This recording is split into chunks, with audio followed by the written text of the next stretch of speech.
it. Oh, he's 1 hit away. Oh, he gets the first blood. The big man makes an appearance. And the hook right after the telekinesis. An alley-oop, ladies and gentlemen. Fun is a huge part of Dota, and that was insanely fun. There's a hook. Howell brought all the way back to the base. Oh, now I remember. They might try something. Dendi's gonna try it again. Can he? Got him that time. So that fountain hook. It's not fair. It's not fair. You guys don't deserve it or something like that. Whatever, dude. Let them try this thing. They can do it. Go on, try this thing. So I went through all of your games that you played at TI3. That's a lot.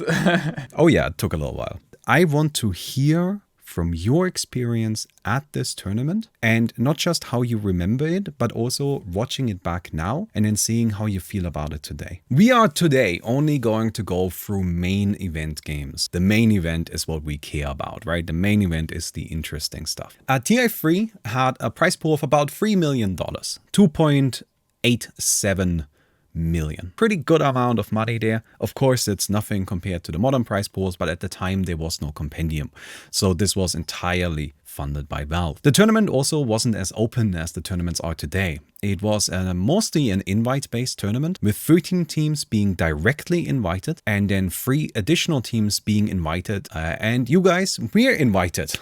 You were invited pretty decidedly. At the time, the most important part of the game was the laning stage, specifically with tri-lanes. So you would have 3 heroes in a lane protecting 1 carry. Oftentimes, you might even completely give up on the offlane, and you would then just send your offlaner straight into the jungle in the early game, or even have the offlaner protect the mid or also the safe lane carry, because it was so difficult to fight into a tri-lane. A tri-lane consists of a carry and 2 supports, and is oftentimes a giant brick wall that is just impossible to get into. Because of this metagame, teams were very farming orientated, and the general playstyle was to focus on farming, getting money, and then also just fighting when you have a big objective in mind, like Roshan or Barracks. Overall, the matches tend to be fairly slow. There were some games that had 1 kill by 25 minutes. There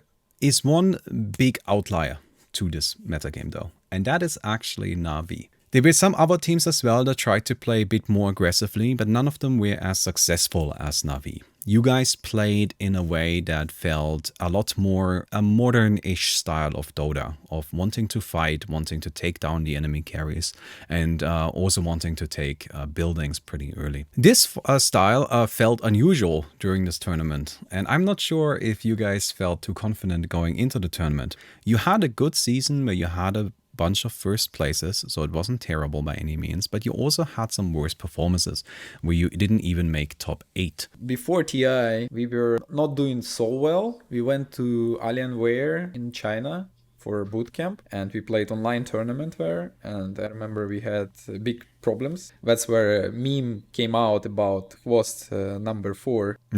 Analytics give him as a carry 4 out of 10. He got insulted by this, and we were making a lot of jokes about this, and it became a big meme because we actually lose a group stage on this online tournament, 0-4 or something. We fall to loser bracket, and when we won every game to the grand finals, and we won grand finals, I think against LGD if I'm not mistaken. That's where we got our momentum into TI, and it was very, very good that it happened, because we actually got the confidence we lacked. We're gonna go ahead and start out from Orange versus NaVi in the upper bracket of the round 1 of the main event. Let me tell you a little bit about Orange. Orange is a Southeast Asian team that formed shortly before TI2. Their team definitely had a bunch of big names on them, but then they didn't perform as well as they might have expected. They only got 7th.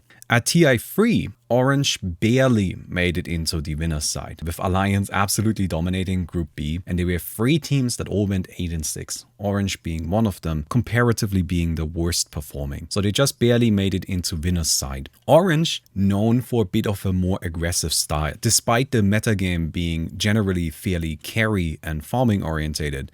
In our first match here, we have 2 aggressive teams going up against each other. NaVi, as already mentioned, won their groups and they are looking pretty strong. They had some sneaky ideas, sneaky strategies. They had some heroes that nobody else, I think, were using. And Mushi was like one of the best mechanically players out there overall. Well, since you brought up Mushi already, before we get into the first game, let's maybe go into something else then. As a side event at the International Free, there was a 1v1 tournament with the best mid players. And that means you and Mushi actually played each other in this 1v1 tournament before the actual event started. To just go for the rune, and he's been doing this constantly, but this time the rune isn't there, although Mushi checks wrong, but he does have the ultimate. Is he going to be able to catch Dendi up? But he's too far away. No!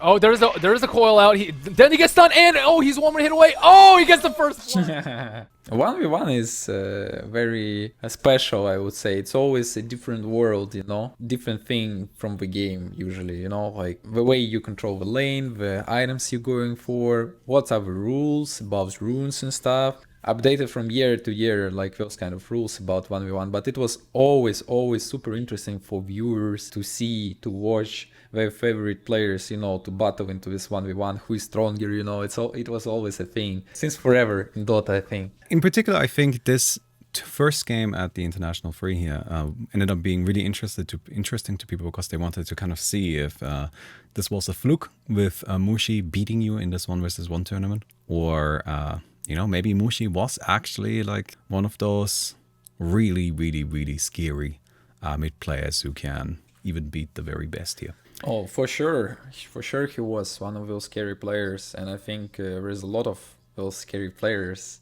and every player can beat every player. Just too many small things. So let's get into this first game. In this match, you are going up against Orange, and you have an interesting opponent. You're going up against an alchemist that is completely skipping Greevil's Greed. This is unusual, even for the time. That's not something you would see. This was an entirely fighting-based alchemist, and Orange's lineup as a whole was also entirely fighting-based. Your team, a bit more normal.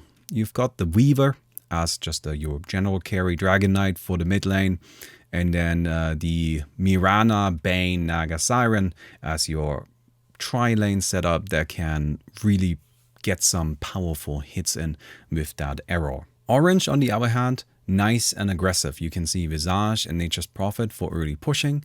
Alchemist as a fighter in this game, not a farmer. He didn't get Greevil's Greed at all. And then the Tidehunter Nyx Assassin as the big, scary disables. Yeah, I don't remember who was mid this game actually. I believe it was the Tidehunter. Mushi dodged my lane. I see, okay. Middle lane, Vorst is in here. We got Dendi now, Dragon form, movement speed with the haste rune. It's weird. We are so confident that we are running into them without already carry into like very strong fighting lineup.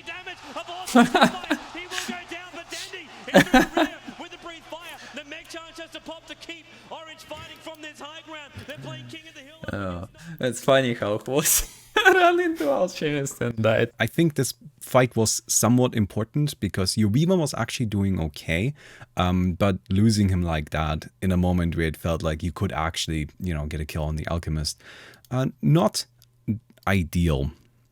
But you still hang in for the rest of the game. You hang in there, you do okay. Another fight that follows shortly after, it's gonna be around the Roshan pit.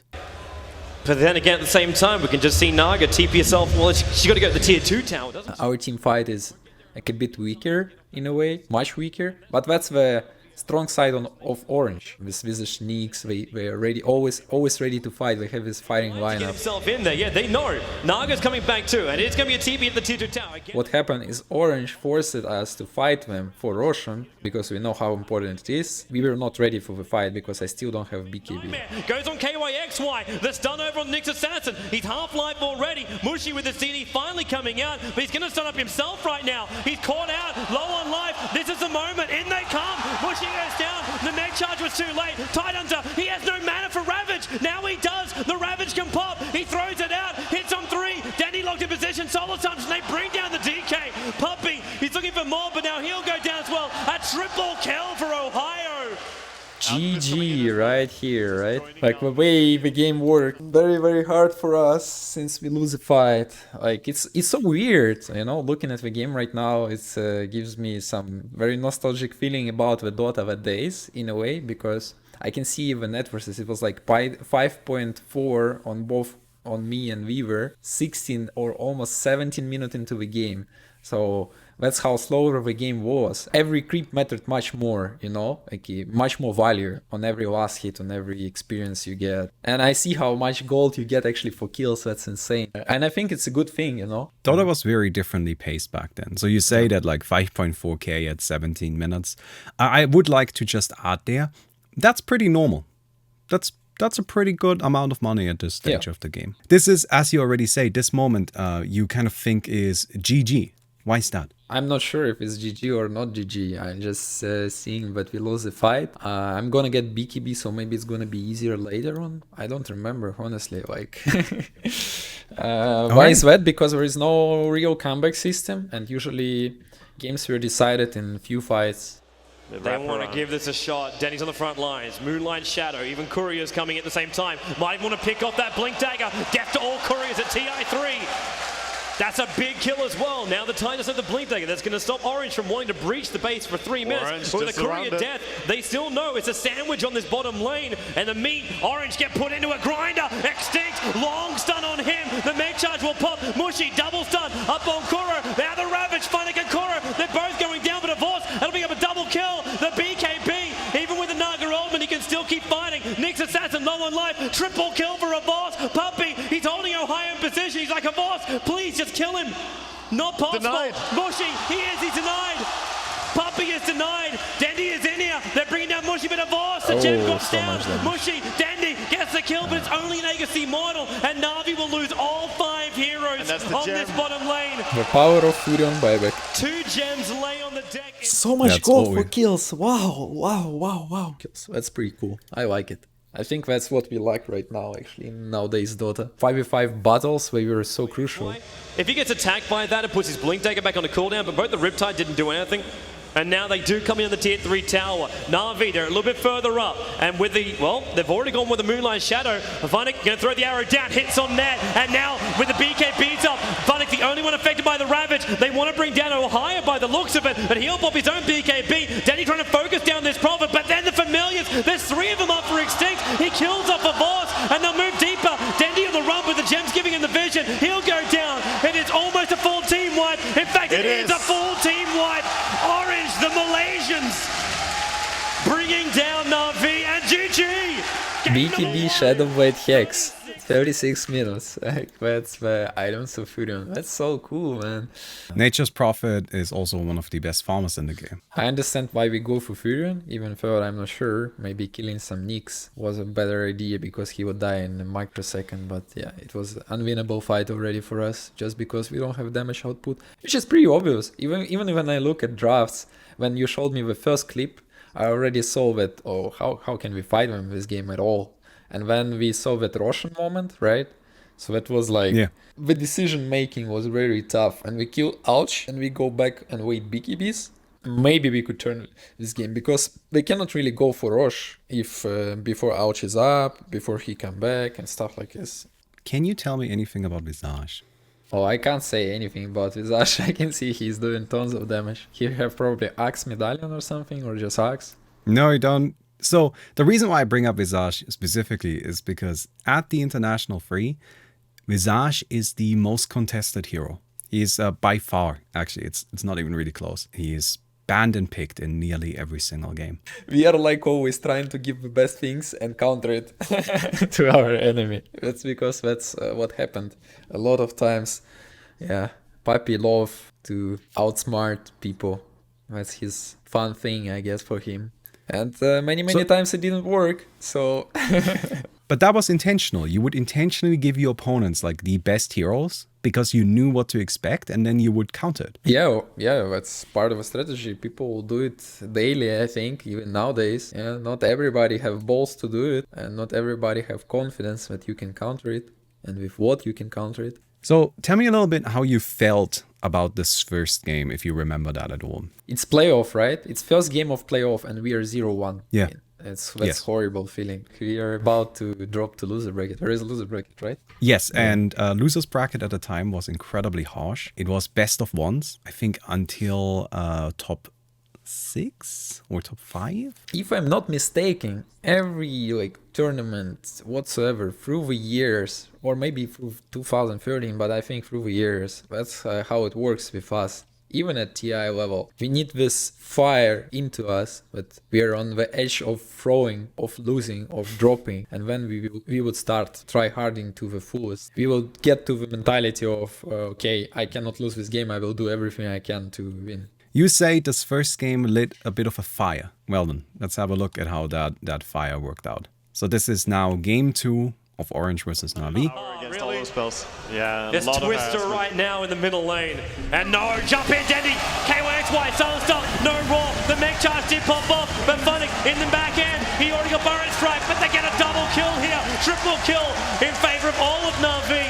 SD's on the run back, and Prophet didn't even bother to TP in. And Dendi, Whoa. not your base. In he goes. Silence on net and reach the T4 towers. Dendi, Oh my god, what a creep. Why don't let me use phase shift?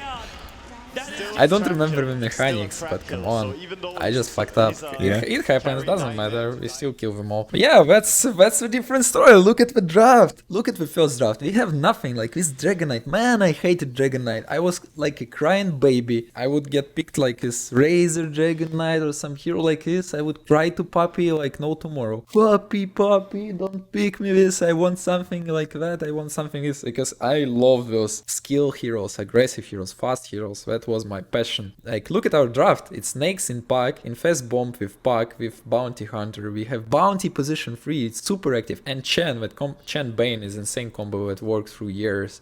And it just complements the team fight ability, the heal up. So we have much better team fight this game. And yeah, like, I just see our draft is better than enemy draft. Simple as that. The Puck Lifestealer ended up being a bit of a NaVi special. Yeah, Do you remember that? Who was Lifestealer, man? It's just insane. He played this hero super well. He loved this hero. He knew his limits super well. So I think it was one of the best things for us. And I think I played insane amount of Puck. So, as I mentioned already, this game ends up being a little short. They're behind the 8 ball, and the best thing you can do, try and basically sink one. And that's going to be Roshan's line points to pick up that Aegis. This is going to be hella hard though. Sentry wards are down. They can see Funnick in very, very close. Horse just says, screw it, I'll walk in. Use the troll to scout out inside the Rosh pit. One a little bit higher. Dendi. Oh, he's going to find Net. Now they jump out. Net. Well, actually, Horse jumped out too early. Now he uses one. He was jump out too early, make me smile. I don't know why. Jumped out a little bit too early there, but he has his basher delivered now. Coming on chicken. That Roshan was completely denied. Ohio. Oh no, Comes in, attacks once, puts the sprout up. Troll just standing there. Who's he going to hold in position? Extinct is the one. Funnick will go down now, but Avos goes on Extinct. Fingers grip again by Koro. Raw will cancel off, but Dendi jumps in. Big silence across 3 of them. KYXY wants to keep chasing this down as well. They've already lost 2 here, NaVi, for the price of picking up an SK. And Track gold or not really worth it, and Puppy just wants to be a twit. Yep, denies it off. yeah. But they'll go back in again to try this. We are not really ready for fighting now though. With this medallion again. Actually, medallion on the Beastmaster, yeah. Wild Wing finds Boars. Somebody Stormbolt that.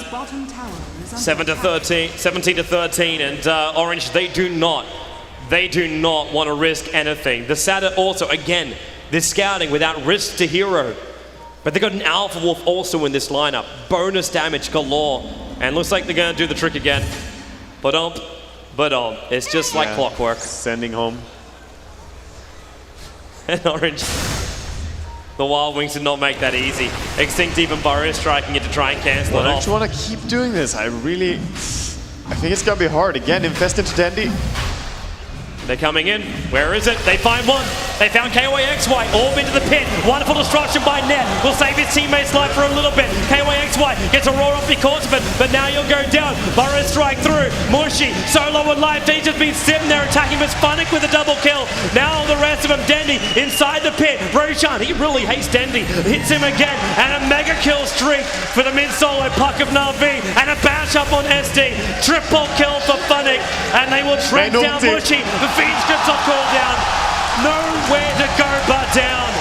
SK sits back, but now Roshan, who's already half-life, can be claimed so simply by NaVi. I'm looking now at net versus. What can we do? Like, it was the best fight possible for them if Razor started linking makes from like without anybody being close, and still not enough damage to kill Nakes under the chain. Disaster. Yeah, this ends up being the last significant fight of the game. You win about 2 minutes later by just going down the mid and pushing racks, and there isn't really anything Orange can do at this point. Bounty Hunter was super good back in the days, because the amount of gold you would get for tracks, much more important when compared to nowadays, for example. Yeah, it's about 350 gold for the kill, and 120 to the teammate. Because once again, comeback system was absent almost completely. Game can be one-sided, but if two good teams playing, it's gonna be still even in a lot of cases. At the time, there was no inbuilt comeback mechanic. So in modern Dota, when you kill an opponent that is worth a lot of gold and your team is behind, you get more money for that. You also get more experience for that. While back in the day, there was just a set amount of gold that each player was worth, not accounting for the kill streak gold. So kill streak gold already existed. You got a bonus for killing somebody who had a lot of kills.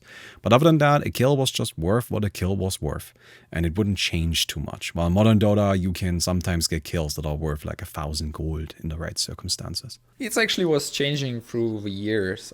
Every year something would change about this. The last 2-3 years, economy in Dota was untouched. It's time to change something for nowadays Dota. In economic system. Alright, let's go into game 3, Orange versus NaVi. To me, it feels like going into game 3 after that second one, your team felt a lot more comfortable with everything that was going on. Any chance you recall something there? Oh yeah, of course. It's always give you so much adrenaline, so much stress. You actually feel crazy sitting in this booth, you know, like so many people watching you and playing on the edge, those games that matters, like insane. And when you get a win like this, before super confident, running on top of them, all we need to do is to not fuck up with draft, think that we can run at enemy again, you know, and we will feel much more confident when they do, because now they will feel on the edge of losing, you know. So yeah, I can see the draft of third game looks cool. From our side, we have some signature heroes once again on all players. And well, you don't just have some signature heroes. You have 4 out of 5 heroes on your team, the only exception being Tidehunter, are actually your players' most picked heroes this patch. That's cool. Too bad for Orange. Yeah, too bad for Orange. Let me just say that while you were very much in your comfort zone, maybe a little too comfortable. They knew where Orange is right now. They would, well, have a lot more insight into where they want to gank up, and they're going to find Net right around the corner. Funnick is in pretty deep right now. Lets off the gush. SK trying to hide, but silenced up. They've still got the bear in the middle of here. Centaur with a stop. It holds alone draw. Big shackle there from Extinct. Holding the time in position. Mushi trying to focus on Puppy. Now with a Ravage to pop. Then Puppy throws out the nuke. Shuri toss from Ohio will be able to snipe him off, but Dendi in the meantime, he is really making the most out of this DD. They pick up another one, buyback by the Weaver. Extinct Kuro, he's so low on life. Extinct able to snipe him out. There it goes. Funnick gets the kill, but Mushi is still in this fight. Dendi still has his DD rune. It's been so huge through the entire fight. And Mushi's gonna be killed. If he dies again right now, after buying back Burrow strike. Nicely done by Net, but the silence, it stops the ability to cast off the Ravage with a power shot. Dendi, one more hit. He does go down. Big's going to be taken off from the Windrunner. Yeah. And now NaVi will be forced back away from the tier 2 tower. NaVi all forced back, and two kills went away of Orange in that dive, but still. It's warm in my heart, you know what? The thoughts about the economics warm in my heart. We could do that and not get punished for this, because no comeback system, you know? If you're better, if you're destroying, you can be on top of your enemy and do whatever the fuck you want, and you're not gonna get punished for dying like this. That's why you could pick so many aggressive plays, and you could be so much more cocky, you know, in a way. In the break, and then Blink in, already with the orb. He brought in a Morse, Funnick, anchor smash, and while Koro channels the epicenter, walks in, he'll get himself in range of KYXY. Come on, gotta finish him off. Pick up, throw down. That's Kuro gonna work again, and they do get the kill with a Fate Bolt. Dendi, 29 HP. The track is on him. The attack from Mushi will get the kill, and the track down to Kuro. It's double track kills in favor of Mushi, and they don't lose the mid-racks. This is what we've seen from NaVi in the past. Overcommittal, free monies. Okay, a little bit sloppy plays from us. Yeah, being a bit too cocky. A bit too cocky. A bit cocky is okay, but like maybe not too much, right? Yeah, TI, playing for $2.7 million, yeah, and playing a bit too cocky. Well, you end up chilling. They look for Extinct. Telekinesis up from Kuro. He got it. He's got Burrow Strike stolen as well. If you want to hold him there, maybe Burrow Strike on the dead corpse. Oh, the bear. Yeah, he's too far out. This is going to be a huge loss. 96 seconds. He's got to get it back. He'll be successful. Tied. 14 HP it drops down to. They will still take the tier 3 tower. It survives, but it doesn't have a lot of items anyway, so it's NaVi can still just keep going. Yep. They'll look for the mid-ranks again. The double tornadoes keeping him out. Blink to Ravage and the silence. Orange pop and call the GG. NaVi are into the winners bracket semi-final. Didn't end up throwing. Yeah, it's hard to throw. You ended up winning against Orange here, and then you have to go into the round 2 against Tongfu. Do you remember anything noteworthy about that? Like About Tongfu, of course. I played 2 Pudge games out of 3 games, so of course I remember. So Tongfu is a Chinese team, and they participated at TI2 as well, although they got 7th there, which actually makes them the worst performing Chinese team at TI2. And maybe you can tell us more about the general perception of Chinese teams? China was always a powerhouse since Dota 1 days. Like too many good teams, too many good players, their level was always higher, and the thing is you couldn't really beat Chinese teams if you play the same way as they do. That was always a rule. Few teams through the years could break this from time to time, but mostly from playing their own way, you know. Are you ready for probably one of the most legendary, well, I'm not sure if it's the most legendary sets of games, but definitely has one of the most legendary games of all time in it. Yeah, sure. NaVi versus Tongfu here. Let's go. Yeah? All right then. The first thing I want to talk about, and the first thing I want you to tell me about, is just this. Just because NaVi, up until now, not a whole lot of damage. Right. I mean, they have a Chen, of course. Oh, hello! There we go. The big man makes an appearance, and there are people on their feet. Dendi Pudge going to be joining us here in Benaroya Hall, and yeah, I think that's good. That right there might be one of the biggest cheers we hear the entire series. Just the pick. I can see host picture on the background. It's pretty funny one.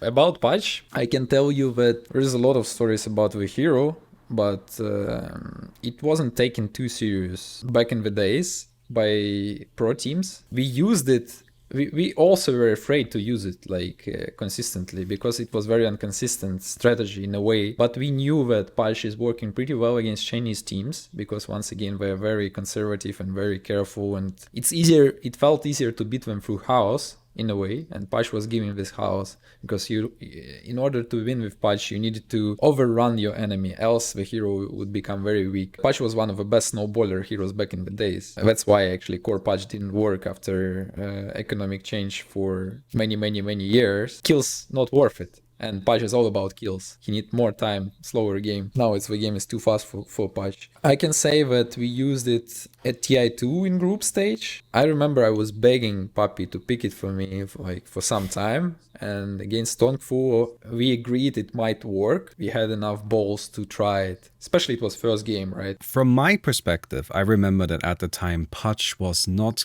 generally considered a viable hero. It was like this all the time, all the time. It was not a viable hero for competitive. That's how people treated it, at least. There were just a few heroes in the game that weren't considered to be a viable option for competitive at all. You wouldn't ever pick them. Bloodseeker was one of them, Techies, and of course Pudge. Despite that, NaVi was actually the one team that would pick Pudge, and was also the one team that teams would actually respect the Pudge pick off. So even at TI2, you would have teams banning Pudge against NaVi, specifically so that Dendi here doesn't play the hero. I'm not sure if you would pick it at all, even if it's not getting banned. Nobody other than you did. You were the only team. There was no other team that would ever dare pick Pudge. Chickens. Tongfu ended up going with a bit of a weird draft.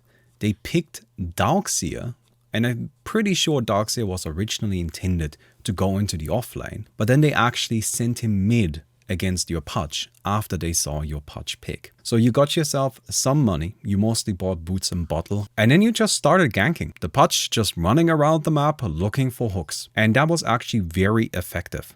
While you don't have any you don't have a significant amount of last hits, you already have 5 kills and 3 assists at this stage, which is a pretty significant amount for this tournament. And on top of that, you have been applying a lot of pressure on Tongfu. Tongfu is falling behind on kills quite significantly, and you've got Hwost farming up in the bottom lane. That's the main point of what you're saying, applying pressure. I think this is why the hero was so good back in the days, because the game was slower once again, and if you cannot really beat Pudge and you are dodging him, like you need more people to like push Pudge away from your territory, and if you bring more people, like you lose territory on some other side of map. So basically Pudge was way too good into creating space for my team, and way too bad for enemy team, because they would group up and farm much less. When you get caught out of position by a Rubik Gyro, the damage output is insane. He is maxing Rocket Barrage, or I should say it is maxed.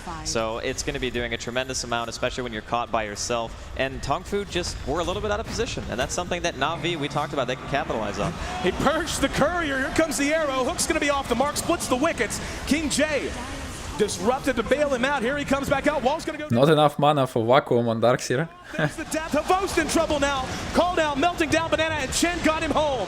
Funnick is dominating indeed, and a hook from Dendi again. Finding yet another hero. Moo's gonna come in. No idea how much trouble he's in. Kuro stole Ice Path, threw it out and missed. Hao gonna use Spectral Dagger to chase down Funnick. Funnick leaps away to safety. And Moo and Hao hanging around. There's the telekinesis. Will they engage? He's looking for a hook. There it is. Moo brought back in, beautiful chain on the hook into the Ice Path. Dendi thrilling the crowd and tallying the kills. That's the thing about Pudge once again. Like I had few fresh heaps, 1 bracer, and I was like so fat, so much HP. And Chen can also heal me and send me home.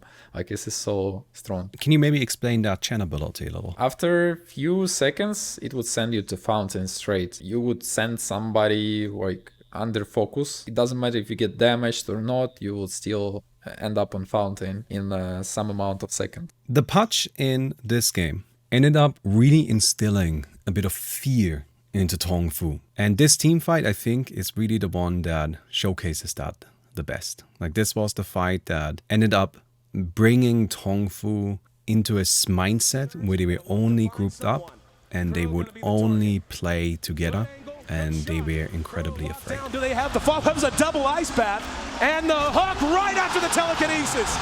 That's what we call an alley-oop, ladies and gentlemen. Dendi, the high flying hook thrower, gonna chase him down. One more. Why not? Can't even call it fishing. It's like fishing with dynamite. Moo's gonna re-engage though. Dendi right on top of him, doing the damage. Chen blows the heel. King J's there. Ice Path locks him down. 1 kill from the Rot, and King J now on the run. Dendi with a hook up in 5 seconds. You better run, King J. He's not missing today. Unbelievable performance out of Dendi this game. Just, I think he's got like, what, 80-something%? What a great arrow following up the homing missile. Gets the kill. Will be trading 1 for 1 though. In the meantime though, NaVi doing work and bringing down another tier 1. Well, we talked about momentum and how well NaVi work under those circumstances, and I think this is a perfect example.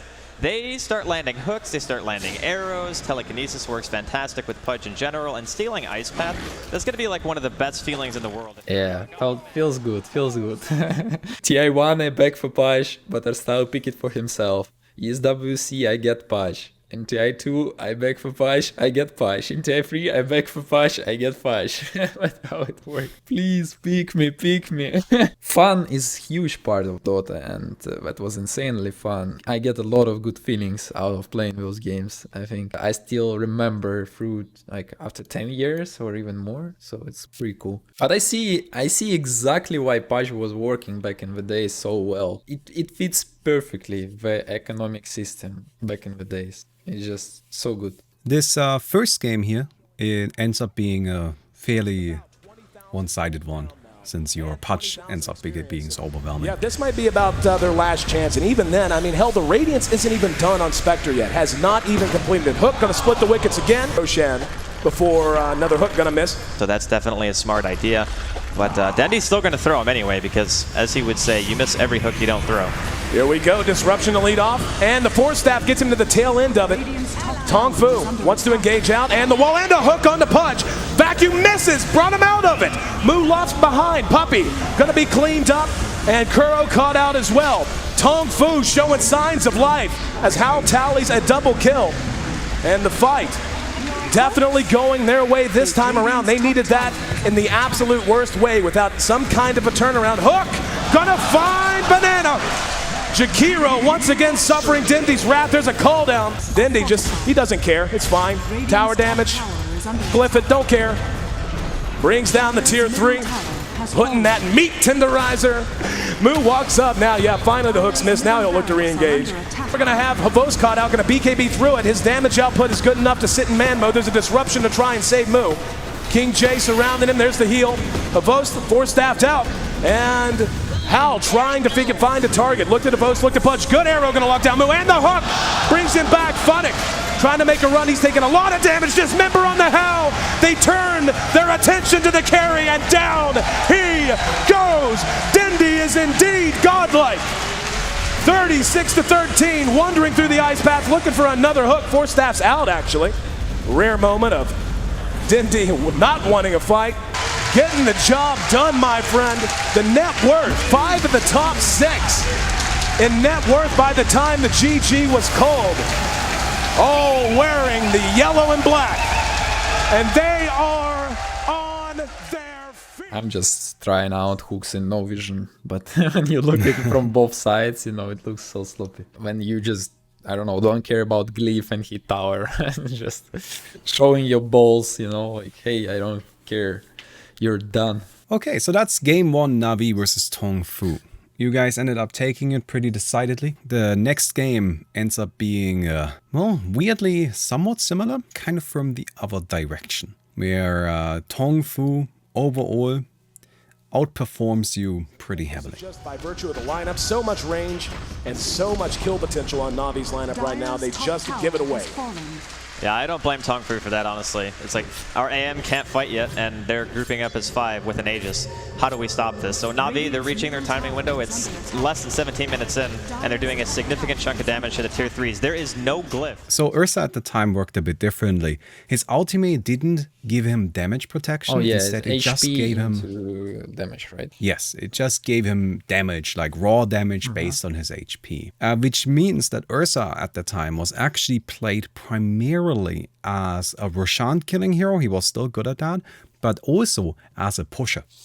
Because if you overpower and enrage, you actually do quite a lot of damage really quickly, and you can do it to a tower, unlike with Fury Swipes. Ursa was picked to play aggressively, but more around buildings as opposed to kills. Aegis will be reclaimed in 3 minutes. So Havos definitely going to want to put it to use. And it doesn't look like NaVi has any interest whatsoever in abandoning this. However, they might be forced to, as Hal is split pushing bottom. Here we go. Havos going to engage on Mu. There's the initiation. 2-man coil out of Dendi. He's going to face shift. Havos catches King J. Walls there. Hand of God used. Banana will be able to make it away after a very nice telekinesis. However, Havos now being melted down. We'll have the Aegis pop. Just heard a mana void. Hal and Mu shackled together. They just don't have the damage follow-up. Pavos looking for a target, being kited effectively. King J's there, and Dendi comes back in, silences them out, will jaunt away. Pavos just could not find the damage he really wanted. And he's going to be sent home. And the rest of NaVi able to withdraw. They ended up trading 1-for-1, support for support. There's going to be a Dragon Tail on Puppy, so he'll be blown up. And the reinitiation out of Dendi doesn't have coil. Doing what damage he can, jaunts away. Moose staying right on top of him. We're actually going to see the Windrunner tracked down by Hal. And now Dendi trying to get away. Nice Dragon Tail, and Dendi's going to die. That's a double. But we throw, no. What do you think you should have done? Not dive too deep. After getting few kills, getting back, waiting wall out, and we could keep pushing, I guess. Without wall and DK form, it would be very hard for them to fight us back. If we just group up, healed up, like we have this region from Chen, Mech, like our cooldowns are lower, I believe, compared to wall and DK form, so it would be an easy game. Okay, not easy game, but maybe one side would be possible. We still have very strong team fight. Like his vacuum wall into anti-mage and last shock. He also had the Visage, of course, we saw how strong that hero can be. On the other hand, the anti-mage was farming up the entire game, and that ends up turning out pretty much as you might expect. You don't succeed in that push, and like you said, DK with the heart. Like I don't think Tongfu can actually lose all of their heroes. 3,000 HP. On the Dragon Knight, 2100 and a butterfly on Mu, and here comes Tongfu.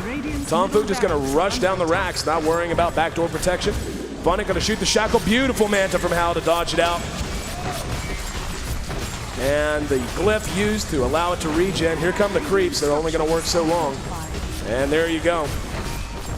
Able to bring it down, shackle does latch, let's see if they can follow it up. No, wait, nope, they're gonna net him down. Now the Hex, can they get in? No, Force Staff's there, Havos jumped in, the Aegis is gone. And Havos, though, stunned out and chased down. He's gonna try to re-engage, doing good damage, but no way to get the job done. Mana Void, gonna clean things up. Hal is indeed wicked sick. The coil went off from Dendi, but unfortunately nothing there to follow it. And with Chen and Windrunner down, Puck's still up, Ursa's back up. Here we go, they're gonna try and chase it down. Mu jumps on Kuro, Hal going to town, beautiful splitter, it's caught all three, and look at the burst. A full 5 wipe. First game you played against Tongfu, you destroyed them, right? You crushed them. Second game, they did the same thing to you. It ended up taking a bit longer, but apart from that one team fight up at the top that we saw, it really wasn't close. The anti-mage got farmed up. Your team was a more aggressive lineup that never really managed to actually force many kills or push all that many buildings. And then eventually the anti-mage just took over the game without giving you much of a chance at all. How do you feel going into this third match? I think we were not very confident. I was forcing this Pudge pick again. I had an opinion, and I think it's the right opinion still. Pudge not gonna work twice against same team. People know what to do against it, they're gonna do better. Well, let's have a little look at a moment from the draft. Which means that you're going to be able to split the experience really evenly between NaVi's trial lane. No, they pick it. They took the Pudge. You can see Dendi smiling right now. Oh, yes. He wanted it bad, and Puppy gave it to him. Pudge making his second appearance here. Young Dendi seemed very excited about this Pudge pick. Yeah, I'm happy I can play Pudge for sure, but they picked so good heroes after that. I wasn't able to find a snowball this game compared to the first game. Like first game I went to kill people, it worked, I killed mid, I killed top, and this game it didn't work. None of my moves work, they keep out farming me, like I couldn't already be laning. We have Doom who is farming like twice faster than anybody else. They also have a strong team fight, so this fight is actually crucial. And from what I remember, like I don't think Wost gave information, he's not playing to TP or he doesn't have TP, I don't remember. I think at least I expected Wost to come, and he didn't. So when I hooked a guy, I already thought we are fiver, but we were not. This hook was disaster. Go for Tongfu. Invis on Dendi though. He's currently under cover of smoke. Will have the invis if he wants it. He's going to have a lot of targets here. Does he have the firepower behind him is the question. Oh, he gets the Darkseer instead of the Rubik, locks him down, but immediately has to bail out. No, what an impale! Caught the whole team, vacuum back into the call down. Dendi biting up more than he can chew. He will be cleaned up. Now Puppy caught out in the middle of the fight. Mu makes it out just barely by the skin of his teeth. We're going to see the rest of the fight. cleaned up by Tongfu. They don't lose a single hero. A lot of damage done. But in the end, the hook just ill-advised. He hooked the hero out of an entire team and just didn't have enough behind him. Well, that was like the worst hero to hook, actually. I mean, King J is pretty much the hardest person to kill with the mechanism. That is the one guy that you really don't want to get. So Tongfu. It was kinda the best guy I think I could hook and ulti. And if we managed to burst him, maybe we could take this fight. After this game was very rough, very rough. Unwinnable, I would say, in terms of Dota in those days. Yeah, that's probably a fair assessment. As this continues here, we're gonna do, here's another fight coming up. Don't let NaVi do what they did in game one. Don't let them. Hobos uses the Shadow Blade. Sentry goes down and Dust just to be safe. Vacuum back. NaVi on the other side of the trees can do nothing. But hook shot by Dendi, who has a haste ring.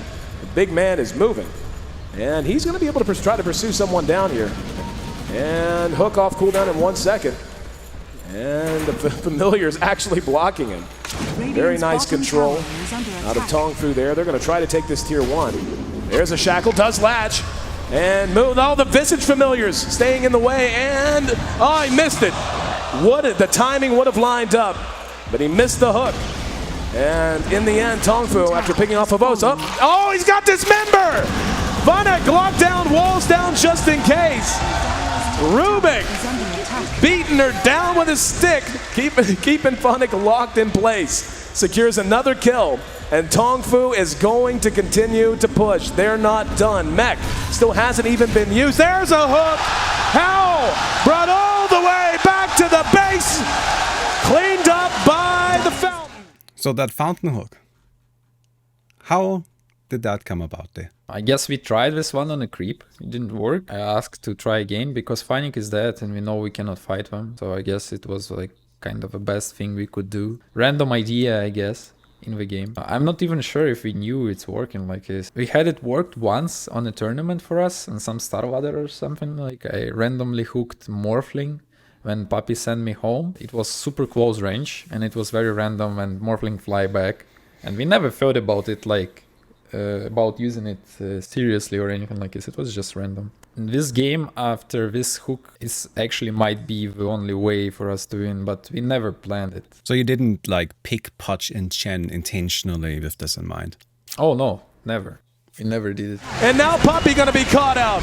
King J re-engaged upon. Weird little skirmishes breaking out behind the tower. Good vacuum, and they're going to dust it as well. Now, Dendi getting back involved in front. Sun Shang going to be dismembered and cleaned up. In the meantime, King J trying to TP away behind the fight. Shackle does not latch. We actually just saw the Chen Pudge combo at the International. That happened. Move away, Host, move away. And he's like, where? And moved to a hook. Though Visage Familiar's trying to help out. Doom on Dendi will probably seal it. I'm dead. But Papi denied me with a creep. And Dendi denied himself. Came back a little bit by this fight. Killed the carry to Fountain. But we are still far away from actually like winning or anything. If we snowball early, we can do things. If we don't, we lost. So we already didn't snowball. And I don't see how we come back, even after killing them, you know? It's a disaster game for us. Like, we were not supposed to win it. The disaster game. But it's really important to realize here, despite NaVi winning this fight, they are really far behind. You guys were not doing well. And Tongfu could probably just take Roshan or continue pushing and then safely close out the game from there. There's not all that much you can do here. The Alchemist isn't that strong yet, and the rest of your team don't really have much at all. You, as the Pudge mid, are actually worth less than the offlane Windranger, which in this era, being worth less than the offlaner is harsh. That's not good. I felt bad in the game, that's for sure. I felt super bad. NaVi, ready to fight, wants to fight. They're going to walk right across the sentry, though. And here we go, Dendi. Oh, he threw it late. Trying to do it again, and now they have to fall You back. try to go for another fountain hook here, but mess it up. It doesn't work. So currently you're down 2 for 1. Any chance to remember how you felt at the time? Was it something like, okay, no, we still have to keep trying? Or was it a bit demoralizing? I don't think it was demoralizing or anything. It's just, it was hard to do. It was not simple thing to do. I didn't practice it. Once again, it's like the first time we are actually trying to do it in for real in a tournament or anything like this. Trying to do it again, and now they have to fall back. Oh, Banana stole hook. Oh, the Rubik grabbing the hook. And now they're going to be able to do a little hook of their own. Cliff going to be used, and the hook comes out. What a hook! Sanshin grabbed out. They're going to mech through it. The Havos is just going to town. He is doomed, though. Now going to be cleaned up. The call down connects on a couple. The rest of Tongfu falling back. Another hook. Going to grab him back. But Dendi using that haste rune. Falling back. 3 for 1 trade that time. And Rough fight. Yeah, Didn't rough quite work out fight. too well. Even if with starting a fight from hook in Visage, we didn't manage even to finish with Visage. Like, that just shows our team fight is, like, how low amount of burst we have. And I think we went for different targets too. For Tongfu, so if he had been a little bit farther up, he would have been able to throw the hook, but the thing is there was a range creep in the way. There it is, yep. Banana going for a ride on the Dendi Express. Welcome to the well. So just a minor one there, but this is the second one that worked this game. We were still winning, right? So it was about how much time we have until they come to our base. So we were taking objective after objective after objective. No, they were definitely clearly winning. I mean, if you look at the net worth there. And if you think about those hooks, if they play a bit more disciplined, and they have Visage birds, I don't think I hook anything. If they just behind birds and stuff, like, I would just not be able to do it. They felt they were winning. They already felt like they got this game for sure. That's how they were feeling, I believe. Barely able to get away. Now NaVi, though, in position. They might try something. Dendi's going to try it again. Can he? Got him that time. See you in the base move. Welcome home. And a post. Not that he needed to.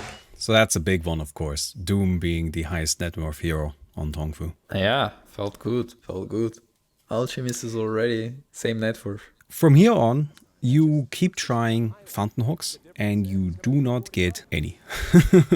But the important thing is that while you are not connecting with your fountain hooks, right, while you keep trying for them, Dire, Tongfu here, is clearly afraid to actually go for any big plays. They are applying pressure where they can. Yeah, mental pressure, that's how it works. That's how it works in Dota. Even nowadays, if you watch competitive Dota, you can find a lot of things that you're just thinking, oh, why we're not doing this? And they are stronger, but they just don't have enough confidence, you know? It's all about this, like, this confidence war. There is so many skills you need to have in the game to be the best. Confidence is one of the key to grow this confidence, or to get this confidence is not a simple thing, you know, and you can lose it so fast. So those, I think those fountain hooks, they kinda break through them, like they start just feeling pressure. And overall, Pudge was bringing that to the table. That's a much better choice. Oh, he got him!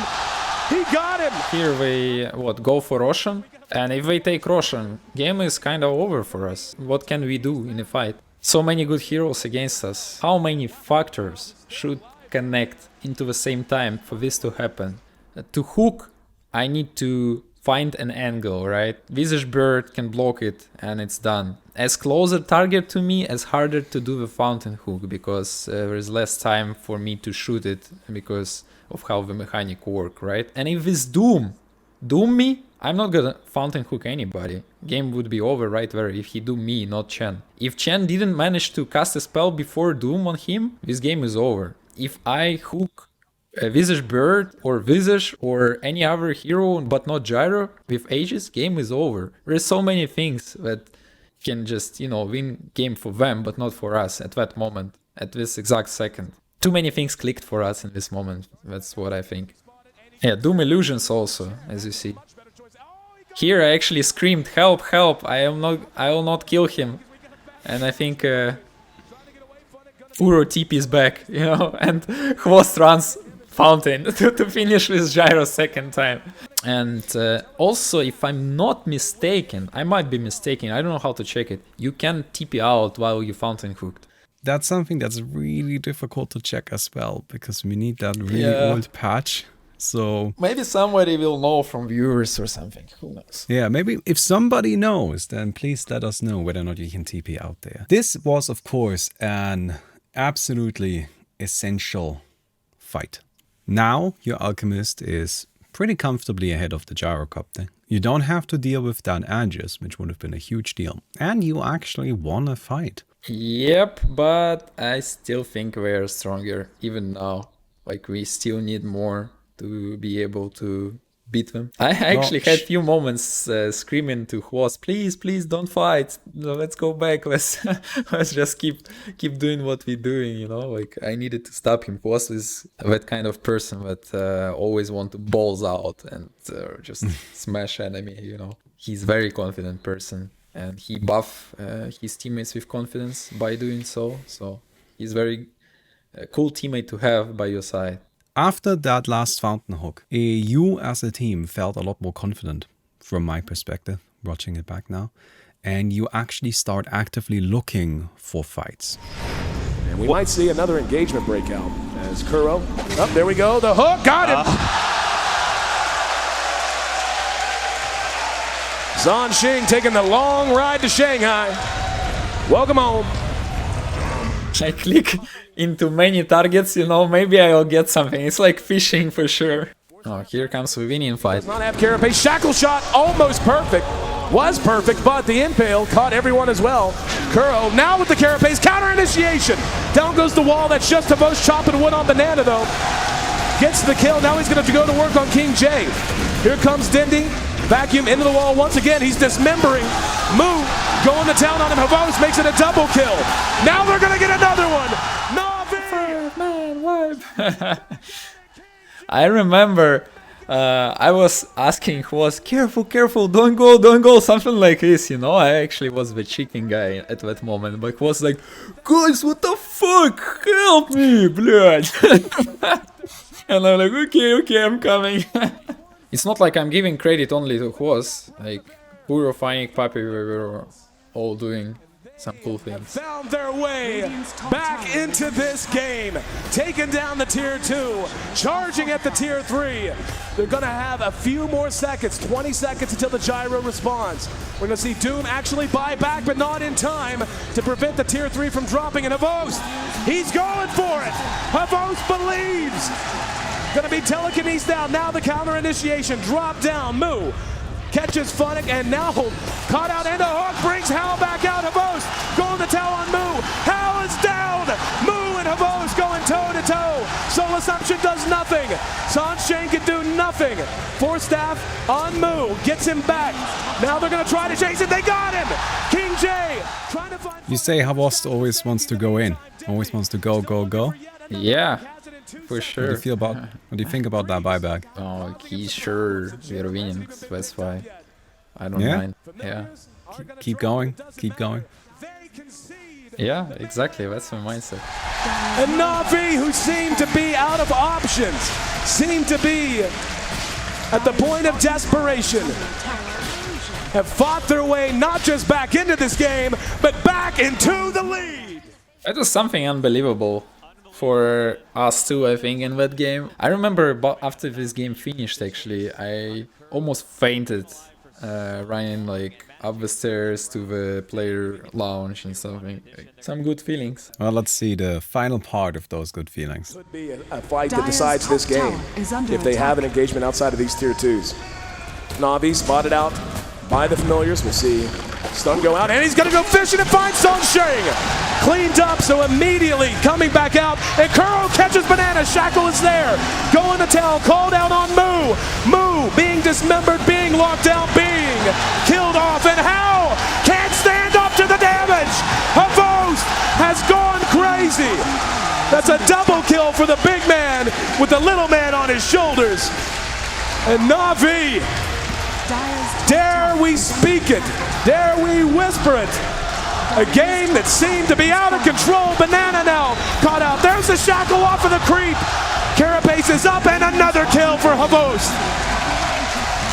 5 are down. One set of racks is down. They're gonna go to work. And now the last racks, one's down. Can you say mega creeps? NaVi, he got him! One more! This is what you call one for the road! Man, I cannot believe that they actually did it. There's the impale to follow it up. Puppy's still alive, next through him. GG! Lucky game? Lucky game.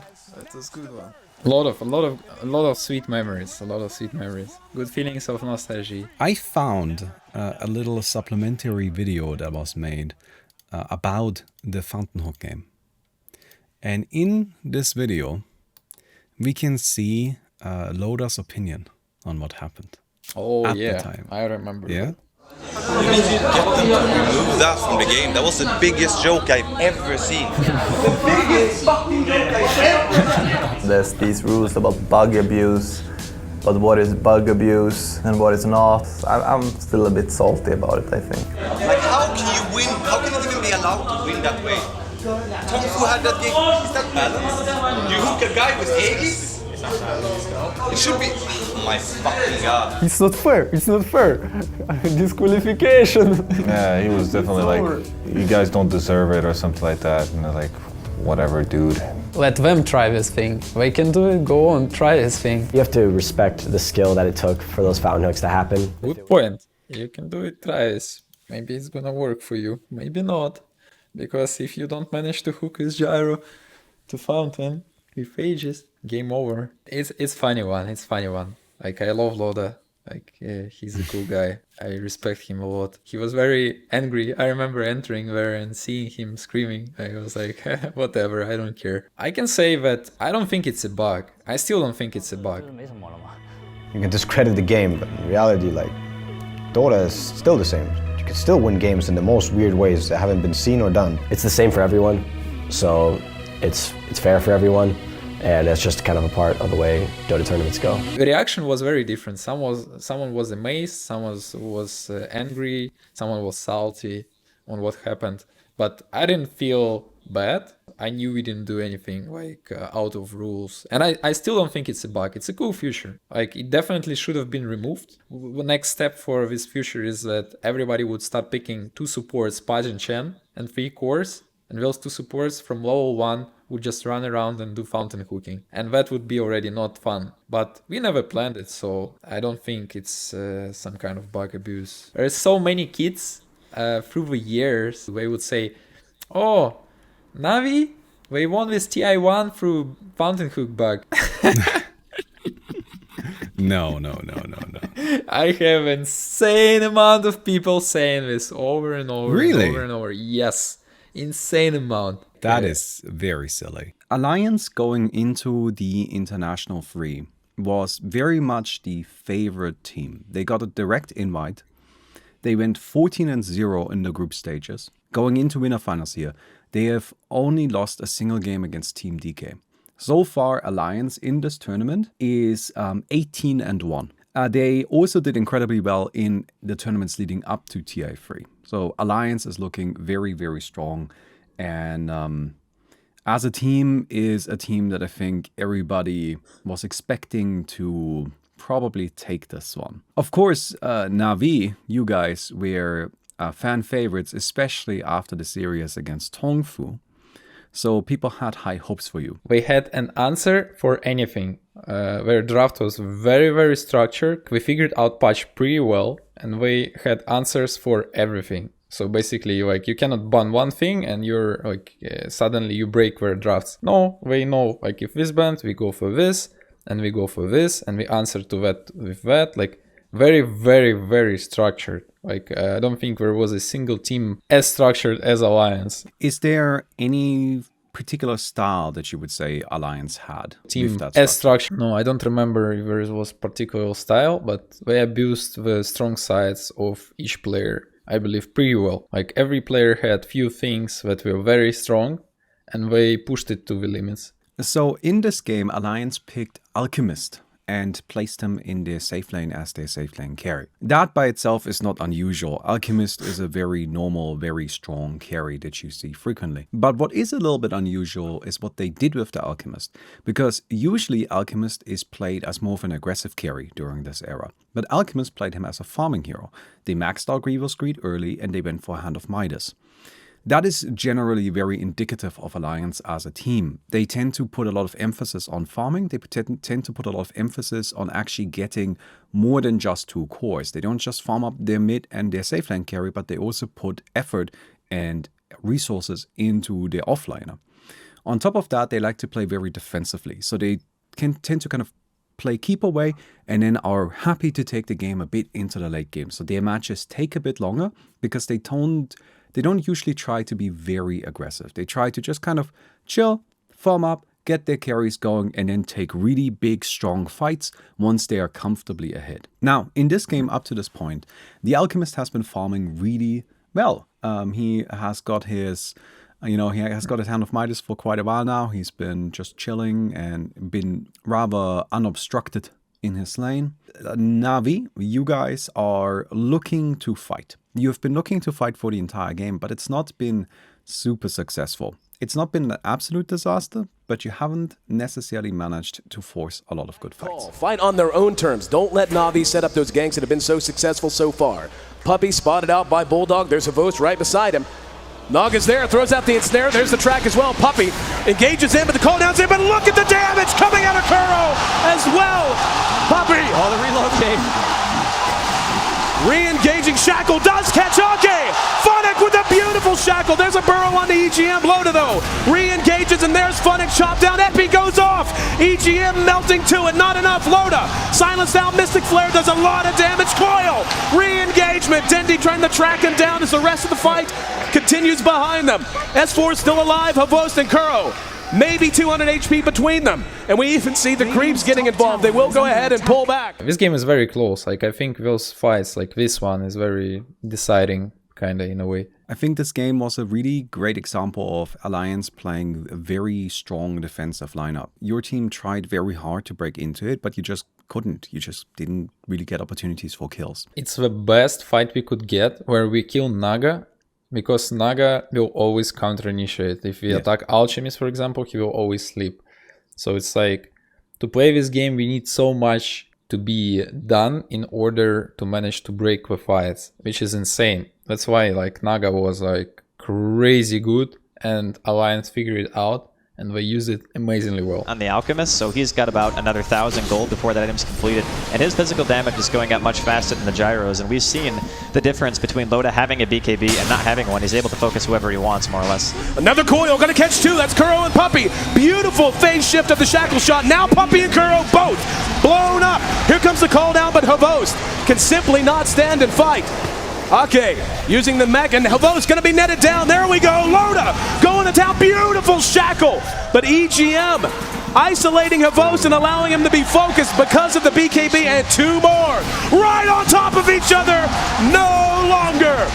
That's a full 5-man wipe. But this is pretty much the last fight of the game. Afterwards, there's just a bit of skirmishing and then it's over. How were you feeling about going up against Alliance after this? For sure, we were feeling rough. We realized we didn't figure them out. Like, the amount of bans was very limited back in the days. It was much lower than now. So you needed to be very careful with bans and with what you want to go for. It was kind of like more of a drafting war in a way against them, because it was very hard. Like, to play their ground was very tough. Like, we were way too structured and too strong at that moment. Going into game 2 here, you end up adopting a bit of a different style. Going into game 2 here, you end up adopting a bit of a different style. Tier 1 will end up dropping. Dendi hooks up with the rest of his team. Now Dendi is level 8, and he is making his way towards a mechanism. Let's see if they want to react. They're going to push on through. And the threat of Dendi's Ravage makes it so difficult for Alliance to come to a fight right now. Dendi at about half health, being healed up by the Nature's attendants. Illuminate going to catch nothing but creeps that time around. Loda has shown the flag here in mid. And let's see if that's enough. Yep. NaVi going to go ahead and bail out. Let's see if they're going to pursue. In the meantime, Havos comes down, does get the deny. And Nyx Assassin escapes under. So despite your best efforts, this doesn't result in a tower kill here. But I can see that 10 minutes into the game is way too early to get a tower, I guess. So like it's just hard to push against Kotal overall, like in heroes like that. So in modern Dota, if you kill a tier 1 tower, that's worth about 90 gold to your team. Back during this era of Dota, if you kill a tier 1 tower, that tower kills worth about 320 gold to each of your heroes. This is why a lot of teams would, including you guys, would do this if they were worried about the late game. You would push aggressive towers, the bottom tier 1, the bottom tier 2, you can see you have already taken. And then you grouped up all of your heroes into the mid lane, pushed the tier 1 there, and then started breaking down the tier 2. Because that would allow you to hopefully gather enough money that you can then overwhelm. Gold advantage. Yes. 300 gold each? It's crazy much. Oh, these towers were worth an insane amount. So the tier 1 tower wasn't 300 gold, it was 264 gold to everybody on your team. Tier 2 was 312, tier 3 was 358, and tier 4 was 405 gold. And then the bounties themselves were a little bit more than that on top of it. So tier 1 tower to your team was worth about 1200 gold. The game was so slow, you see very low amount of items on everybody, so taking like this creep by creep is so important. With the relic on the bear even, still not going to feel all that scary. If they can get the bear one more time, he'll be fresh out. And they are trying to crack it, Dendi, with plenty of mana. He's actually picked up a plate man on top of everything else. His farm has been so good. And it looks like they will go ahead and pull back. Now, that's how you used to push. You wouldn't necessarily just do it the way you do it today, right? In modern Dota, when you push a tower, you just kill the tower. You win a fight and then you kill the tower. Back then, you would sit in front of the tower and chip it down until it eventually died. At least that's the idea. This is sadly the last real push attempt you guys managed to pull off as a team. Alliance with that Kotal, with the Alchemist, keeps repelling you. But clearly this is a distinct shift in strategy. Right, your team in this game is very much pushing focused. You have a lot of emphasis on heroes that can apply early pressure. You have that Luna, you have the Enchantress, you have the Nature's Prophet, all of which are heroes that can start pushing quickly. Definitely, we have a much faster lineup. Like Luna as a fast carry, we picked Tide for this 5-man, so we are stronger. We have Furion that we stole from Bulldog, I guess, too. Or maybe we picked it after Laundry, I don't know. But overall, like, our draft is insane tempo. Like, if we didn't manage to break through them until some time, then their hero's gonna be stronger. I can see why the game go downhill from here. Do you remember by any chance getting a bit frustrated at how defensive Alliance is playing? I mean, if we look at the kill score here, right, it's 2-0 at 17 minutes. Alliance is just refusing to fight you guys. I'm actually a huge fan of fast ganking, active Dota, like fighting and stuff. Back in the days, I was the same, nothing changed. So, like, I was not happy I'm playing tight in that game, I'm pretty sure. So, like, playing tight, 17 minutes, having 2 kills this entire team, and then realizing that this game gonna go hard, like, probably we were a bit unhappy, but definitely we were trying, because even before that game, we had already, Tongfu, we had Orange. Like, we had some hard games, you know? Like, that's what I remember. The final fight for this game, as you already said, it ends up turning sour pretty quickly. Even at 25 minutes, you only have 5 kills. Alliance has 2. It's a very, very slow game of Alliance shutting everything down. But yeah, Alliance, they're going to be going for Roshan here. They do have a bear. Actually, this is only 1 bear Roshan, so if they want to react to this Roshan, they're going to have to start making their way there now. Havos does not have a lot of HP right now. He really needs that Wisp to be there just to be able to use an Urn on him. But yeah, they can't fight with Havos' low health unless Puppy has a heal. Gonna go ahead and use Nature's Attendants. Taking their sweet time. Roshan down to about half health. They are going to be able to engage this if they really want to, throwing out the Sprout, and that's enough. Showing the flag and forcing Alliance to back out, knowing that NaVi ready to come in force. And as you said, Dendi has not used a single Ravage. Now NaVi might take a run at the big boy. Here we go. They move in. Alliance is on the high ground. Illuminate does a smidgen of damage. You see Roshan spell shield popped. Funnick off by himself, trying to watch for the end around. Roche just south of half health. Let's see how and when Alliance wants to go for this. NaVi is committed. Havos is way far back, as is Dendi. They are in there until Roche drops or until Alliance comes in. Here we go. There's the acid spray. Loda's going to go for it. S4's there. Tether stump. BKBs are up. There's finally a Ravage. Got S4. Rest of the fight engaged outside. There's an Illuminate that connects and a Riptide as well. Dendi trapped inside. Havos will drop. Lone Druid able to get him, and Dendi now being beautiful. Blinding light. Knocked it back, but here's the Eclipse. The Eclipse doing good damage. Loda has to make a run for it. No, sir! Killed off as he tried to make it uphill. Roshan still standing, as is Puppey, as is Havost. Took a buyback or two, but NaVi take what could be the most important battle of the game so far. No, Song of the Siren. Here comes the bear. Can they do it? Nope. Thinking better of it. They're going to try to force him out. Havost is in trouble. Illuminates there. Havost is gone. Puppey is gone. Roche is gone.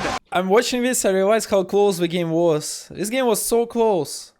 So close. Like, if we don't lose the fight at Roche, if we figure out something else what we can do, like go around them, take a fight, force them to use some spells, it's a completely winnable game. It was very close, actually. It was very winnable up to this point.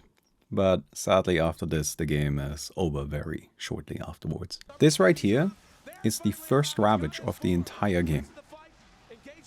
Into BKB Alchemist? This really like exemplifies how Alliance played as a team. The entire game, 26 minutes into it, it wasn't like you guys weren't looking for opportunities to use the Ravage. You absolutely wanted to fight, it's just Alliance wasn't letting you. If you look at our draft, we have one stun in team, and it's Ravage. The other thing that I think is maybe worth pointing out, Naga Siren interacted really weirdly with a bunch of stuff. Do you see how Roshan is not slapped? Yeah, that was the thing. That's why you cannot take Roshan against Naga Siren, because when it's low, Naga will use sleep and enemy will finish with Roshan. From this point on, you can see that the game is very short-lived with Alliance. They're gonna go ahead and take the mid barracks, and after that, you guys are very far behind. Well, let's maybe before we go to Grand Finals, we're gonna have a look at Orange versus NaVi. In game one, there was maybe something a little bit unusual that I think might show a little bit of a lack of comfort zone. Oh, I think I remember. You remember? Oh, I got destroyed mid by Mushi. Yes. Yeah, I remember. Queen of Pain versus Shadow Fiend in the mid. This is your only game of Shadow Fiend for this tournament, from what I can tell. He last hit those first creep waves so good that I was like, oh my god. Like, he did insane on first waves. Look at creep stats. And Shadow Fiend is all about those first souls. Like, you didn't skill Raze back in the day, Soul 1. Like, you skill Soul, and if you get last hits, then you can dominate the lane or just stay even at least. Like, he last hit every single creep. On the lane, on tower, everywhere. You see I have 0. I cannot get a single soul to get my +2 damage. 0. 5-2, I'm 0. 5-3, I'm 0. 6-3, I'm 0. What do you do in a situation like this? Panic. That's what you do. You don't end up having a particularly great early game here against the Queen of Pain. Sadly, that manifests in the rest of the match as well. What can I say? Mushi was one of the best mechanical players out there, for sure. Like, his laning was very, very strong. This right here is a little bit later in the game, where your team is a little bit behind. Well, not just a little bit, but your team is behind on core farm. Mostly. The big problem here is sadly that your Shadow Fiend hasn't managed to get all that much going. But let's have a little look then. Yeah. But he's already dealing damage. Yeah, they're backing up. Committing now. Now NaVi's going to make a move. Avost in close, but there's so many invis heroes, he just can't see him. There was 3 next to him. Now instead up, and the rage is on cooldown for him. The Ice Bar trying to give some cover fire back as well, but Extinct keeping himself out. Now with that back down, they can make a move. Naga throws the oldie. That's a big group up. 4 of them there. Extinct just says Silver Planet. I thank you, sir. No! Telekinesis. It picked him up. Funning and Rubik. Rubik has managed to get him now. The Macropire. There's no wall. The Spike Carver slowing him down. Naga trying to TP out in time. It's there stolen. Team Yaka goals SF. Guess gets the bash. Blink up, time lapse. He needs Shikuchi 1 second, not enough time. Oi! Team Mecha goals SF again. Okay, my impact I give minus armor. All good. Try and make him pay. Avos has to go quickly. Extinct, he's still got this great stun. Mushi has his full combo as well. Well, they're trying to keep him out. They're just trying to make Dendi take longer to kill this off because that tier 3 tower is being brought down. Where is Mushi? He wants to jump it. Is this going to be a snatch? The bug's flying in first. And Avos both being latched. No. Ooh, Mushi. The back goes down to the ice pipe, but Funnick, Ohio picks up the regeneration Oh room. There's no stun on Puppy. There's no stun on Dendi. But the Aegis is snatched. It was killed by Disaster, man. How many games we lose on this Roshan? Roshan keeps coming up, yeah. Getting that clutch steal when it matters. Mushi playing. That's something we needed to work on as a team. It's very sloppy, very sloppy. Nowadays it's much more cleaner with Roshans for teams. Hey! No. Yeah. I think my team carried me this game pretty well. We had a good chance of coming back if we don't fail on this Roshan. Yeah, from here the game honestly slows down a lot. Orange just continues building that lead, as you can see. The game ends up taking a while, mostly just because Orange is playing very safe. Should be just about... no, not quite the last fight yet. Again, Orange is not really willing to take any risks. But they cut through it. Quality play still there. Mushi, well, there's a back over on the side, so he'll go down. Ohio's on the sidelines. And now KYXY, time lapse. Mushi's back alive again. He's already let off the scream. And Funnick being attacked up here by the Weaver. Be a double kill to KYXY. Avos now instead. He's outside of his own base. Ohio comes in. Avos. Now he goes down. Buyback by Pumpy. But Mushi diving inside the base. Pumpy's buyback and TP out. Gets him in a position for the ice path as well as Macropie. Mushi will blink himself down and away to safety. He's still burning. Nice. We got Mushi. We can GG now. You ever do that? Hey. You ever like have these petty Of course. moments where it's just like, Of okay, course. game is Let's over. kill this guy and GG out. Yeah, of course. Yeah. At tournaments, 1,000,000%. It's always good if you can have fun in situations like this when you're losing, you know, so you don't break your spirit. It's like loser break it, right? So another game we lose, we are out. So it's already a pretty much pressure moment. That's actually good for our team too, because I think that we played much better at pressure moments. Amazing. Oh, game changing. Puppy, however, around the side. It's we're gonna go 9. The idea is to have a stronger tri-lane than enemy and punish this Alchemist to slow down him a bit. Next solo, I remember it was a thing actually. Not the first time we were playing something like this. Oh, nice. So strong tri-lane, actually. Orange tri-lane looks very weak. Like, they have Bane, who have only brain sub, even if he go for it, but he might go for sleep instead. They have Flash and Ouch with 2 stuns, Ouch stun dealing almost no damage. So we don't have much damage to get down heroes like Naga Siren. NaVi haven't taken the ranks yet, they've just taken the towers, but you know what's going to happen. This. Straight up to high ground. Dendi's trying to, well, no. And he goes. You think he's going to jump? Yeah, nice, good job guys. Why did you guys like the Lifestealer and Puck so much? I mean, you say Puck is one of your favorite heroes, right? We just played those heroes pretty well. It's a very comfort zone for us, and we had a lot of practice through years with that combination. And it was very strong back in the days. Both Lifestealer was like, I'm not sure if TI3, but maybe before, maybe at TI3 he was like the meta carry. And Puck was the meta mid laner also. So like it's actually just very good heroes for us to use for our team. And we played them well, I believe. Hwas is probably best Lifestealer in the world back in the days, for sure. You want to have a guess at what your guys' win rate was with Puck Lifestealer? 70-80%, something like this. For this tournament, for this what we're watching right now, it's 100%. 100%. Yeah, it makes sense. It's actually why it's 70 or 80. Yeah, it doesn't make sense. You guys won every single game where you got both of them. Yeah, comfort zone. Let's get into the third game then. What happened is they put triple lane off lane.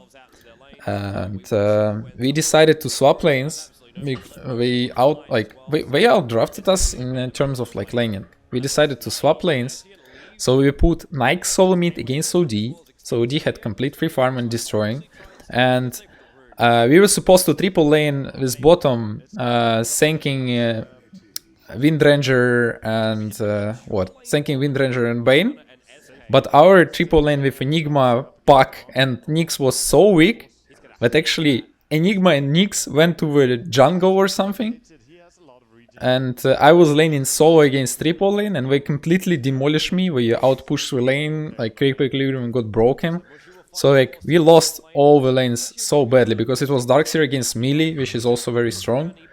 So the game was going like very bad for us, super bad, and there is no comeback system back in the days, right? With your bounty hunter, your main goal was to get kills, right? You gotta get them track kills. Your team ends up looking for those very actively. Look at net versus, I'm 2.4k gold on easy lane Puck, laning against triple lane, and look at the middle OD, he's 6.4, it's 3x different in gold at 15 minutes of the game. That's actually insane. I was so worried actually. I think I was so pressured in that game. I felt like I didn't feel guilty because I just had hard times, but I didn't felt sober too in my head. Like I think I was doing some bad decisions in the game because the game felt so bad for me. To that lane, bottom lane, and then they surge up. There's already a burrow strike. So you're even further behind at this point. Tower, he's going to finish it off, or is he? He's going to infest. He takes the creep to freedom. It will be a chase after that creep, I believe. They do not want to let Havorst live, and that Iron Shell actually kind of helps Havorst. Havorst jumps out, he wants to go, there's support coming in, Dendi jumps in, he got a big coil, big silence, then we'll go down, but Opa! Okay, if I were Bane here and jump to the left, it will be much better. Did that lead to any discussion? Backhoe? No, I mean, Backhoe is just a stun. Like, you don't really treat it as something big. It's just a stun. You can miss your stun, it doesn't matter. Because it's just a stun. You know, he's not gonna use it next 3 minutes probably. Like, he's not gonna have a good Blackhole where he Blackhole a lot of people. It's a very rare thing.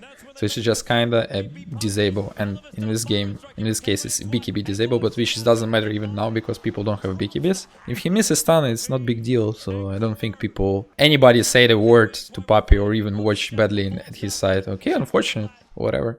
It's not fine to miss it on a high level. Dota at TI semi-finals, I mean loser bracket finals, but it happens in high pressure situations especially. But overall, I think that fight worked out pretty well for your team, right? You got a bunch of money in Lifestealer. It's Hvost, you see? His balls are so huge, man. It's insane. Like in this high pressure TI loser bracket finals situation, he actually baiting them on tower.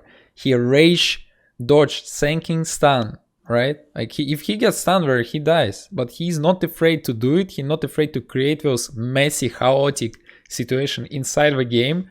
He managed to pull heroes at him, and then he baited this fight with Infest. Like he created this situation solo by himself. Do you realize how ballsy you need to be to make it in that high pressure game? Until today, I played many teammates, and I don't think, like, I don't want to be rude to any of them. I really like and respect every player I played with, but not a single player I played with have that big of a balls like Host, for sure. That last fight, of course, started a bit of an opportunity for you guys to come back.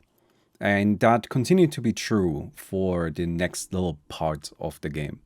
You guys were actually climbing back up that deficit. You were making more money than Orange and you were doing okay. You were still behind, but not as much as you used to be. Yeah, that's horrible mistake. It looks so casual nowadays, you know, like, because when you use spells on some hero and the hero buybacks, you want to respect the buyback. Like, we just use all our spells. He buyback, insta, TP to a tower, so it's again 5v5, but now we don't have a single spell, you know, and we keep fighting. It doesn't make sense what we are doing after killing this Darkseer. Maybe somebody's screaming, maybe it's even me, I don't know. Maybe somebody's screaming, go, go, go, go, go, you know, like this kind of stuff. And this just turns off everybody brains because you trust your teammates and you just do the thing if somebody believes. No way to stop it. They may as well just go back into that lane to continue to farm up and then just deal with this Aegis when it comes out. Should be on the hands of Mushi and in fact goes the hands of Windrunner. They denied the Aegis Wind Ranger. It was very kinda big. Even felt like it's very debatable. I still believe even if we have Aegis, there is a big chance if they play like they played here, we still win a fight. If the exact situation happens, we win this fight. And probably Aegis doesn't matter. But if they use the Aegis properly, we probably lose game. Oh, yeah, Windrunner denied the edges. I feel so sad for KYXY. This moment with Black Hole was a turnaround. This was like the biggest. I was screaming in the booth, I remember. I was so happy. Like I saw that this is time for us to win. Oh yeah, here. Look at Host. So he heard the sound of Surge. And that's why he raged. And look at him, he's so ballsy, like, he didn't saw anything, right? We see both screens, but we had Fog of War, he still reacted. And OD had Hex, he forced stuff into Hex. So if he Hex Snakes her, we don't have Black Hole. We would lose this fight, most likely. Next would die. And you're saying that Havas just heard it from the audio from the booth? Maybe from crowd, maybe from arena. You know, like you could hear sound a little bit. So the Surge sound was pretty loud. Seems like Havas was a real key player to helping you win this game then. For sure. I think this game is on Puppy and Host. I rushed buyback because we needed to start a fight and then I buyback. But still, yeah, it's actually bad buyback from me because we didn't use anything. Considering, like, compare two situations. We use Black Hole, we use Puck Coil. And then Darkseer buyback and a fight. And here we didn't use, like, they didn't use anything but Hex, and he have it up again. Ah, we used BKB on OD, okay. I'm taking my words back. That makes sense, man. Then it's fine buyback. Dendi can still die very quickly. In orange, they're just waiting for NaVi to show themselves. But look at the line being drawn by Puppy. Up through mid, rotate yourself around. And it's orange, obvious. they hang in the tree line. Pushing in. NaVi knows something is up. Yep. Because the entire base of orange is filled with enemy creeps. Puppy. The smoke goes. They I think crowd make us realize that we are very close. So I pop phase shift without seeing them too. Double stun. Phase grip cancel. Black Hole won't go. He actually gets two. That's for sure. Like I just clicked phase shift because crowd was very loud. And they jumped inside at the same time. SK will buy back and GG! NaVi! Thank you, crowd. Thank you, guys. I guess that one goes out to the fans. Thanks for helping NaVi get to grand finals here. It is time for the main thing, the main event. Alliance versus NaVi grand finals. Before we do that, I want you to explain to me what's going on in this interview. We have Puppy and Dendi of NaVi joining us now. How are you feeling going into the grand final? Feel very excited. This is an amazing moment because I've been here for the third time already. And yeah, it's pretty good. Good. I think it's a cosplay of TI2 interview with Pudge. Yes, you did this before.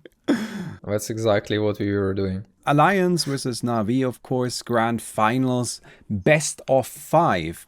Now, if we have a little look at the draft here, you can immediately see it's an aggressive draft, right? There's no proper core here, at least not in the traditional sense. You're using Vengeful Spirit as your position 1. And it's a lineup that's kind of meant to overwhelm Alliance and end the game quickly. We had some plan that we tried to do and we failed early game, so the plan didn't work out and we give up a bit too early this game, if I'm not wrong. If you compare it to previous games, yeah, where we play to the end from very hard situations, here I think we give up maybe a bit too early.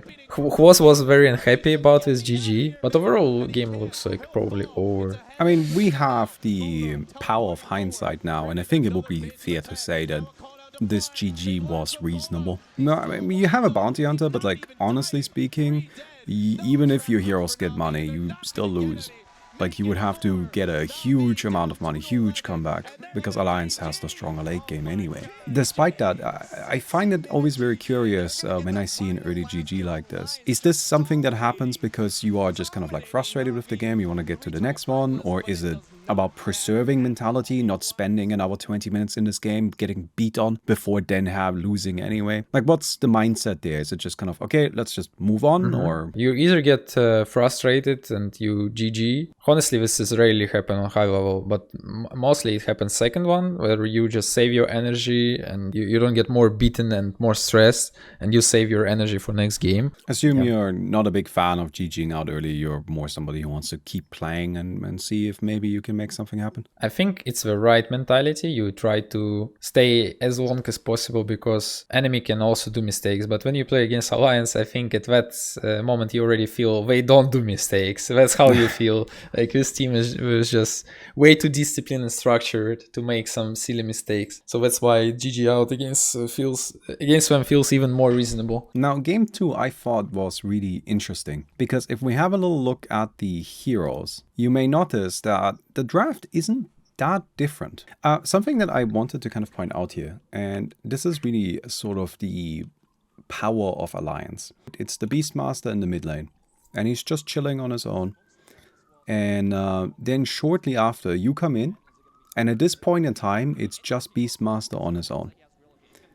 He gets initiated on. He gets nearly killed. But immediately, the entirety of Alliance is moving into the mid lane to try and return this fight. And if you just, for a moment, wait a moment here. And this is all 4 remaining Alliance heroes in the mid lane. The Beastmaster got initiated on like 30 seconds ago, if that, and already the entire rest of the team has rotated in. They have the global strategy too, right? So it's Fury and Spectre. 2 heroes can be anywhere. Here's a bit of an encounter just a few moments later in the game. They've got track. It could be a 4-hero track kill. Funnick, he's got the set.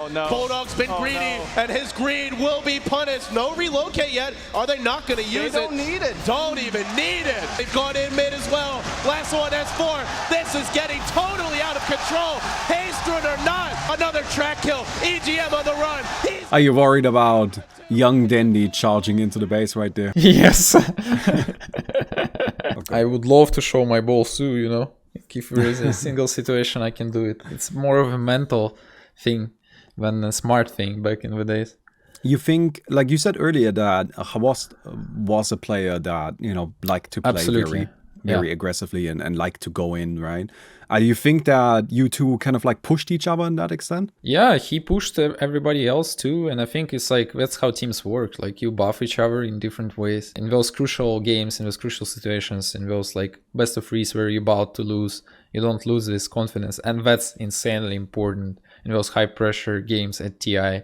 That's the difference between highest tier teams versus like team who is like getting up there, you know. I've got kind of one of the final moments of this game.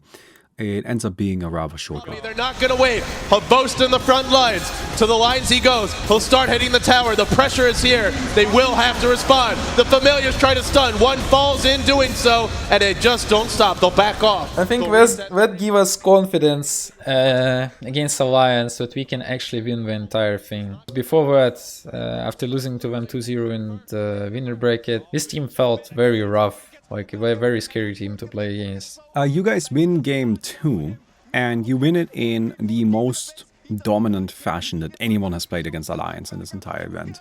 Apart from this game right here, Alliance had only lost 1 game against Team DK, and that was a pretty even game. Like, Alliance didn't get stomped there by any means. But this right here was unambiguously a stomp. This was not close. It's a rout! It's a retreat to the fountain! They'll find S4! S4's dead in a matter of seconds. 4 to fall. They're farming Alliance in their own base. This is the most one-sided game that the Alliance has lost in this entire tournament. 20 minutes in, 20 kills. The gold lead 30,000, and it's GG! Going into game 3. Oh, I am excited for this. I need to know what happened here. So here's your team, and you pick Rubik, as you can see here. You have Rubik. Now, Rubik today I know is only played as a support, but back then, mid Rubik, actually pretty normal. That was pretty standard, right? You would see that occasionally. Not all the time, he was also played as a support, but you could also play him mid. And also you in particular, from what I remember, actually used to like Rubik mid quite a bit. Yeah, it was one of my favorite heroes. What ends up happening here, which I find very interesting and surprising, is you pick Rubik first, Kuroki goes for Io. So far, everything makes sense. And then you load into the game and you swap heroes. So apparently, back in the days, you could see who is choosing what heroes. So it was very hard to swap lanes and, you know, to trick your enemy like this. But there is some mind games happen. So nowadays, you don't see who picks what until the game starts. So back in the days, you were supposed to play any lane, like I guess any hero to swap around if you wanted to swap around. And also this was one of the tricks that you inside the game could swap heroes. Now in CM mode you cannot do that. You cannot swap heroes after you locked a hero. But back in the games you could. So about Io, I actually played 2, 3, maybe 5, I don't know, like I don't remember the number, but very low amount of matchmaking games with Io through the year as a mid. Had no practice at all. I had no clue how to play the hero properly, but played with few games in matchmaking. I realized that the hero is very strong and might work. And I was pushing Puppy and my team like, oh, guys, pick me Io, pick me Io, pick me Io. It's gonna work, pick me Io. So obviously it was TI and we were very unconfident about using the hero on mid. After, I guess, beating Alliance in that second game, we got this confidence charge. I actually managed to push Io through Puppy, and Puppy is like, okay, fine, you know, and that's how I got the Io, but I had zero practice on that hero, literally. So you intentionally like swapped the heroes in game as opposed during the drafting to kind of mislead Alliance into what you were doing. Yeah, a bit, yeah. So this is a little bit later in the game. The early game has been very slow. I can say that I give up first blood to Admiral Bulldog Laundry. That's the first thing I can say. Even third, I managed to last hit super well on this IO against him because he have double unit. I'm like solo unit. I still managed to last hit a lot of creeps against him. When I get my relocate, I TP bot with relocate and we killed all of them. And that was like the turning point, and that's why IO is like cool, because you can do those kind of plays. So your solo mid IO had, like, while you didn't necessarily do super well in the lane itself, you applied a lot of pressure for your team, and your team dominated that tri-lane. I mean, it's the first time something like this happened, right? Enemy are unprepared of this much early relocate coming up on this triple lane. They're just unprepared. Of course, they expect it, but they're just unprepared. Like, there is no practice against that. You practice against support IO, but you don't practice against mid IO. Like, action in this game has been very tame. It's only 4-2 kills at 17 minutes into it. But Alliance is realizing that they are falling behind, particularly because of the Alchemist getting a lot of money. So they smoke up. Towers, they maybe get a Roche. That gold graph that looks like it's NaVi's favor will instantly go the other direction. Here we go. Leap on Havos, trapped in the jungle. Sentry Ward's prep. They found it, but Dendi wants to bring him home. No, not relocating yet. Turning around, throwing out the stun. It's a trap, and S4 will fall. NaVi were ready. They were prepared. You were feeling good in that moment? That you're... But I clicked buttons and I didn't misclick the wrong buttons? Yeah, woo! I am it, let's go. I mean, clicking buttons sometimes is enough, isn't it? Managed to get yourself like a really nice save on Havos there. Some people might be familiar with IO, like a core carry IO from TI9, where you build Aghanims and Helm of the Dominator, and you use them as kind of a DPS. Your IO really is just a normal IO build, except you have more money. So level 9 at this minute is pretty high, probably, for IO. So I have level 4 Spirits and level 4 Teaser, and that's the main thing, basically. They have a very, very tanky Alchemist in front line that you cannot ignore because he's doing a ton of damage. And now NaVi... No, not again, it's Roshan, man. Is down, but it's back up now, and you gotta expect him. Here we go. Havos being pulled out here, and there's nobody helping him out. I was probably crying. Boss, please, don't break. Not doing anything just yet. Havos still very tanky. Dendi walks into it. Oh no. But Quost is just running in. He never runs out. Side comes Fronic. Laguna Blade as well. That's 3 for 1. Alliance, where there's a will, there's a way. 4 for 2. And haunting Havos. He's gonna be a tough kill. But there's your arrow. Loda is sniping them all. Cannot miss. Will not stop. That's a team wipe. You were telling Havos to like disengage, but It's impossible to tell Host to disengage. He will always engage, man. That's how it works. A little bit later in the game, Alliance is moving into the bottom, and you guys just go mid instead. Bear, which hits like a truck. The tier 2 bottom's gonna fall. Now they have to defend mid, but S4, he's got a Blink Force. He's got a Lasso as well. Dendi will be essential to keep him safe. The tier 3 mid falls. There's no glyph available. In comes the Bear. They're looking for a root on Havos. The Bear's damage being stolen. S4 leaps in, grabs Funnick, but can't kill him off. He's low. He's not dead. No damage to bring him down. BKB from Funnick. NaVi standing strong, but they lose him. Loda snipes the kill. The Bear's dead. Soon to be resummoned. Puppy falling fast. Loda with a DD. Oh my god, this DD is so OP. 2 down. The Alliance not dead. What's going in again? Havos in trouble. Chain stun City, but he gets the 2 arrows. Right clicking forward walk. He's gonna get EGM as well. That's a triple kill, but Aki says skill cast, baby. Team White for Alliance. They completely win the fight. From here, the game kind of resets a bit for the final moments, for the final fights of the game. On your hand, but smoked up here from NaVi. They Arrow want to to go for fly. a pick. Not sure where it is right now. It looks like NaVi coming in. Havos channeling a stun. We'll see the Bear, but he wants a hero. Relocate as well. Nope. Lasso's going to be there. They for find now. S4. S4, no. BKB. He gets caught yet again. The stun's there. Loda. Age is soon to expire. No Manta driven back. And in they go. Hard to kill. Kuroki with the blink. The lift. Ake caught. NaVi finding the pickoffs. Then the arrow comes. Another blink. Again, Kuroki just connecting. Lina melts. The Rax melts. Loda trying his best to hold off whatever he can, but Havos just does not care on the front line. That second lane of Rax. S4 is back, and I think that's time to get the hell out for NaVi. Was please chill. Good luck with that. No, please, Host, wait for ulti.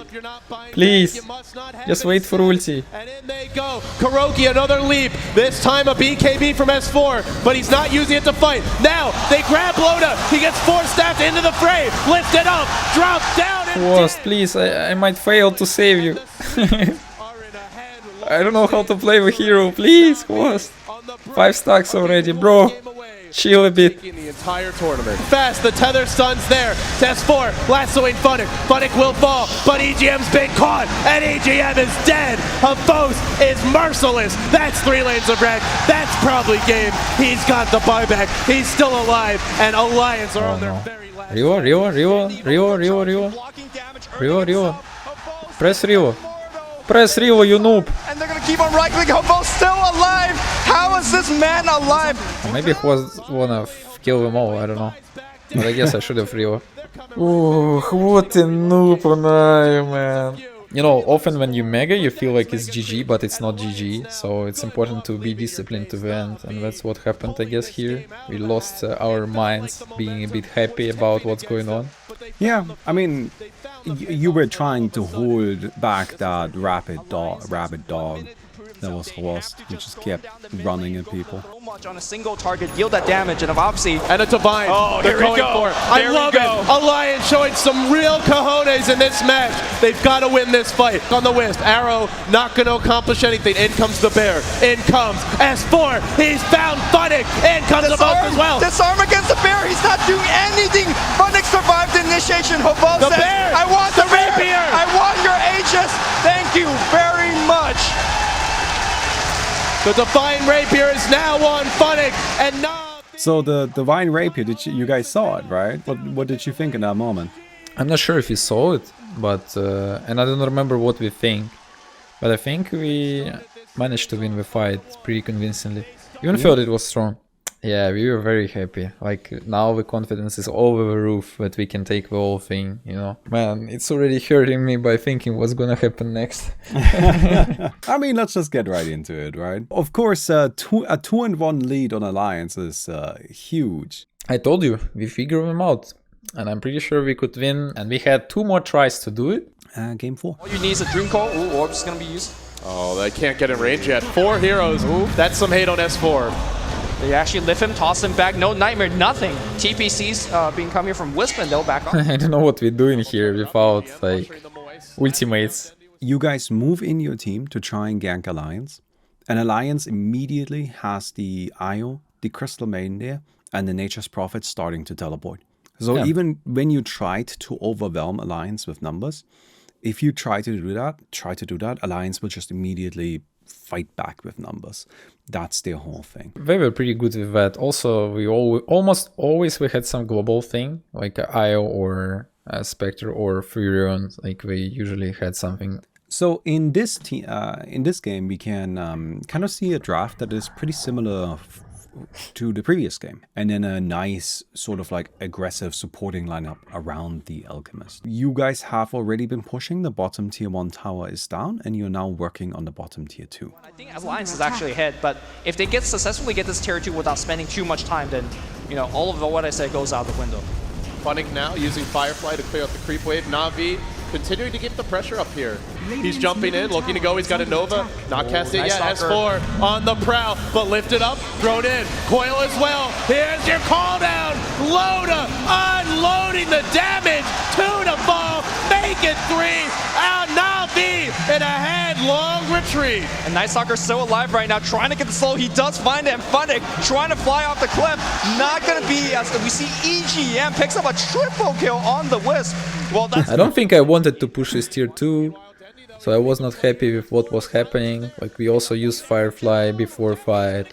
Like it was the only way for us to lose in my head, but we throw in those early skirmishes, because later like we can deal with this Night Stalker easy, I believed. For most of this game, it is just farming and farming and farming, and Alliance is always fully grouped up. They're pushing down whatever they can, but they are not proactively looking for any fights. They're just letting you kind of do that. I think we felt mostly early game, like at this bottom tier 1 tower. I think we also took a fight, if I'm not mistaken, if I remember it correctly. So the fight you showed plus another fight was bottom, and we failed them both. I think we were a little bit undisciplined in those, and that made the game go to Alliance direction after that. So when I rewatched it, I didn't take very many notes on the game, because it was really just rather uneventful. You guys went for that one push in the bottom lane, you lost that fight, and from that point on, Alliance basically never let you do anything. And since Alliance isn't a proactive team, they are happy to just sit back and farm until they are strong enough to take barracks. The game ended up just kind of slowly snowballing into their favor until they pushed down your buildings. S4 and the rest of the team, triple buyback coming up from now, quad buyback. They need to make something of this happen. Dendi finds a 2-man coil, and they're gonna go right in Funnick. Oh, he's silenced up. Relocate here. Loda still got BKB. Bulldog will fall though, I think. No, he's still not alive. dead yet. No. No. No. No. Like, in my head, it was a winnable game. But of course, that brings us to final game here. No. How do you feel about this game? What do you remember from it? Just super brief though. I demolished mid, which is pretty fair because I have favorable lineup, and TA was a little bit OP. When we demolished the entire map, we were destroying them left and right. From what it's just memories. I didn't watch. And then few things happened. The first thing that I want to talk about: how come the Nature's Prophet just kept being allowed? We figure them out. We know what heroes we need to ban. It's Aki heroes. It's Naga Siren, it's Shen, it's Keeper of the Light, it's Enchantress. Exactly like one by one, like this, in this direction, in this way. So we knew we cannot really ban out everything. And we knew what's left for once, we knew what we're gonna pick, and we were prepared and ready to play against this. We were not afraid, we had good answers to that. I really don't think that we lost the game because of Furion. Like, we lost the game because of our decision making, because the game was absolutely winnable in my head. No doubt it's Admiral Bulldog was the best Furion at the time. Oh yeah, it's not even close. Poor Hwost left to solo here. Yeah, so bottom lane. Havost on the run, gets pulled into a tether. He's channeling a stun. But look, he goes in. That's Hwost for you. Loda's low. Loda is gonna... Not trying to Juku survive. He goes in, man. 1v4, not a problem for Hwost. Break the trees. Tango up here by Havost. He's got a juke. He's got low. Oh. Yeah, no, Havost absolutely. He's not afraid. He will just go in. Alliance seemed to be a bit frustrated by that. That's one of the most epic moments I ever saw, actually. And he did it twice. Solo against 4. Do you realize how crazy is that?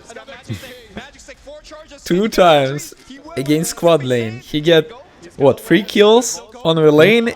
1v4. 3 kills in 3 minutes. 1v4. Do you realize how crazy is that? How much space he created for his team? Like, we look at creep stats. Batrider 10, Enigma 15. Yeah? Yeah. Like, it's insane, man. Like, we were so hyped in the game. Like, at this point already, we felt like nobody would lose this game, you know? No, that, yeah, I mean, you definitely were. You were doing great. And I mean, that continues on. Say that he's always in the front shouldn't be lines. leading the front line because there's no stun on him. Yeah, can't really get the jump. Ideally, it's Funnick, so Smoke ain't gonna fail. That's 5 heroes wasting their time. Meanwhile, Aki and S4, Puppy's gonna find a mid, but is it Puppy who gets caught or mid? But S4 just walked into a gank party. Here's your relocate. Here we go. Oh, Black Hole still ready to go. The Kuroki's dropping low. Oh my god, hit so hard. Both trying to find a kill. Meanwhile, Dendi trying to focus on S4. S4 dies again. The relocate goes back out. Loda says, where's my bus home? Where's the bus? Because Dendi is dropping big Mel strikes. And NaVi are pulling away with this game. Bulldog caught. Bulldog will fall. Triple kill for Dendi. Dendi looking for more. He got Maelstrike Funnick. Oh, what a tether away by EGM. But the trap, will it hit? No, he will not. EGM will survive. If NaVi win this game, they will be the first team in the history of Dota 2 to win 2 internationals. There's only been 2 winners. NaVi could be the team that takes 2 in a row. Well, not 2 in a row, but 2 total. Hey, don't say that. Jinx. You're not allowed to say that somebody's gonna win just yet, man. Feels so good and so bad at the same time watching this, you know? Good feelings at seeing how we destroy them, and bad feelings gonna come up. I was so rich in the game that I didn't know what to buy. Like, my item choice was like, oh, what should I buy? I have so much money. So shortly after this fight, Alliance trying to be proactive since they know they're behind. This game, if you could blink on the back line and focus on EGM or focus on Aki, they just melt in like 2 hits. Yeah, Dendi can go in 1v5 and make this with the BKB and blink and make this a 5v3 instantly by himself. They actually can't kill him before he does it. And here we go. Alliance going for Roche, but they're going to back off. It's very tense here. A terrible fight at Roche is probably GG for NaVi. Alliance are not ready to take that risk yet. There's so much at stake for these teams. Yep. So much in NaVi. They might even go for it. Remember, they've got Acid Spray Max. They got Meld. They've got Meld. Yeah. And they've got the Vision superiority with Firefly. So I think NaVi can just take this. Alliance are going to have to fight. No Blink on S4. No Aegis shenanigans easily available. It comes down to a relocate gank. It comes down to Vision. Will they get it? Trance into the pit. NaVi bringing down Roche fast. S4 prepping to jump. Firefly's there from Funnick. Not going to let him go in easy. Relocate's there. Black Hole! I didn't feel very good in this team fight. I was chasing heroes left and right. Where is Dendi? Puppy's dropping. I felt a little bit bad, but in the end it worked. It's dead now. 2-man sprawl on top. Loda still whacking everybody away. Dendi is still alive. They can't stop him. EGM in a whole world of trouble. He's gonna live, but the way lies open. Bulldog TP's in. Relocate TP with buyback. CK's here. Dendi, get out of there. He wants to fight. He wants to fight. There's no detection. There's no EGM, detection. no, he came by his lonesome. Oh, trying to get out to left, but the stun's gonna hit. Oh my god! Gives it in. Blows him up. Yeah, but that's still a bit sloppy fight from us. Like, we could fight it much better, for sure. The buyback on Wisp. The buyback on CK. I remember now. Oh my god. Flies up. Loda, EGM. If they die again, they've got no buyback. Dendi muscling forward. Will it matter though? Here I start running instead of finishing Roche. So I think it was crucial because we could finish Roche before Puck is up. Oh, Ake trying to do something here. But at the same time, I think we realized we could beat them. So we just do it. Actually focusing him. Dendi perhaps trying to right click on Loda. Down to about half HP backline here. Admiral Bulldog getting focused. Meanwhile, Dendi is just cleaning house. EGM comes on the right side, trying to help us out. Like Hiroki gets picked up. Flamebreaker on 3. Funnick's trying to survive. Sprout giving vision. And Admiral Bulldog trying to get a kill on Funnick. Firefly on the low ground. He's going to be fine. He will have a Blink Dagger up very, very soon. Still Roshan stands. This time, Dendi wants to go in. While that's happening, Batrider's back to the pit. It's low. There's no black hole. Is there a way to steal this? S4 looking to leap. Rosh is low. Can he grab it in time? Dendi backs off. BKB's up. On the backside, Funnick falls, but EGM will as well. And Trans gonna block me. Roshan just with us. I should have killed Trans here. If I kill Trans here, this will not happen. They might not be able to stop him. S4, TP back in here, and he bashes. There's a stun on Dendi. Dendi's dropping low. Roshan. This was a little bit comeback for them, because before that we were losing so badly. Still in game 5. But this gave them a chance. Still, this is super winnable game for us, I believe. Kuroki barely gets away. But this gave them a chance. This actually came back Puck into the game, because I don't know, like we don't see net versus, but Puck net versus is like super bad. He have like one blink and that's all, from what I remember. It's his way. Is this the makings of one of the biggest... Yeah, you guys were pretty far ahead, although not overwhelmingly so. So as we saw right there, like you now have a network fleet of like maybe 4,000, 5,000 experience, which is not bad by any means, but it's also not like overwhelmingly high. From here, the game slows down a lot, because both teams kind of come to an agreement that for the next 10 minutes, you would rather not fight. Alliance is really good at finding resources for all 3 of their cores. So they end up having the Nature's Prophet, Chaos Knight, and Puck all farming. And that definitely kind of gives them a lot of opportunity to catch up. NaVi goes and takes Roshan. Yeah, and I think we once again had a huge lead. You end up taking Roshan here, and it goes uncontested. Puppey moving forward. That's where I drop my TP. And now it's time to see what they're really made of. I feel so bad about this. Honestly, after taking Roshan, I remember I wanted to outpush side lanes. I even asked for it. But I think the team was confident to push in, so... If they could force out a buyback from Puck, that's an extra... There's a buyback. There you go. Do they back? They're sticking around mid. They really want to fight. They're going to stay on the high ground. They pop the mech. There's their trap. Deployed. Meanwhile, the Alliance pushing... So we could take this tower and TP out. That would be okay if we TP out now. Dropping it fast. Alliance, no sign of wanting to defend. And 4 people would defend 3 people. It's not a problem, right? Even 3 people would defend 3 people, because defending is easier. If some TP got cancelled, like here. They got all TP. TP quick right now. S4 is going to try to cancel as many as possible. He'll cancel 3. My god. Funnick's going to try to TP, but he's going to defend against... He's cancelled 3. This one. Reality rip. Oh, Funnick, you are getting stopped hard. He's going to get back out, but the Rax in huge trouble. They will defend. Alliance outmaneuvering NaVi. Have almost taken Rax, Loda. That's 2. That's Kuroki. He's dead. Kuroki's down. Loda, Alliance, the kings of the north. Lane, Emerald Bull, the hexes on Funnick. Funnick's going to go down as well. Oh my god, Alliance. They're doing it. The Alliance is doing it. 2 lanes of Rax. It's so hard to come back now. Yep, I agree. It's very hard to come back. Can you drop that stun? EGM. Oh, BKB. TP. Oh my god. EGM's going to try to TP as well. We need a Malefice. We will get a Malefice. Okay, so how many things happened for this to happen? So I dropped a TP. So I cannot TP base. Even if I don't TP, it's 4v3. It's CKI and Furion. Only 3 heroes. 2 heroes are on base, we cannot connect. Even if 3 people only manage to TP, they still defend. 3v3. Most likely, because defending is easier. Who had TPs? Like everybody else except me had TPs. Luminous said he canceled 3 TPs, but he actually cancelled only 1. It was Puppey TP. And it was very like... childish mistake from us that we TP right in front of base against Puck. Hwost could BKB TP base, but me and Hwost start chasing enemies inside their territory, like we chase Puck and CM actually. Funnick and Kuro, we TP'd both different sides, because if we TP one side, we defend at least one side as 2. That's the sad story of this TI for us.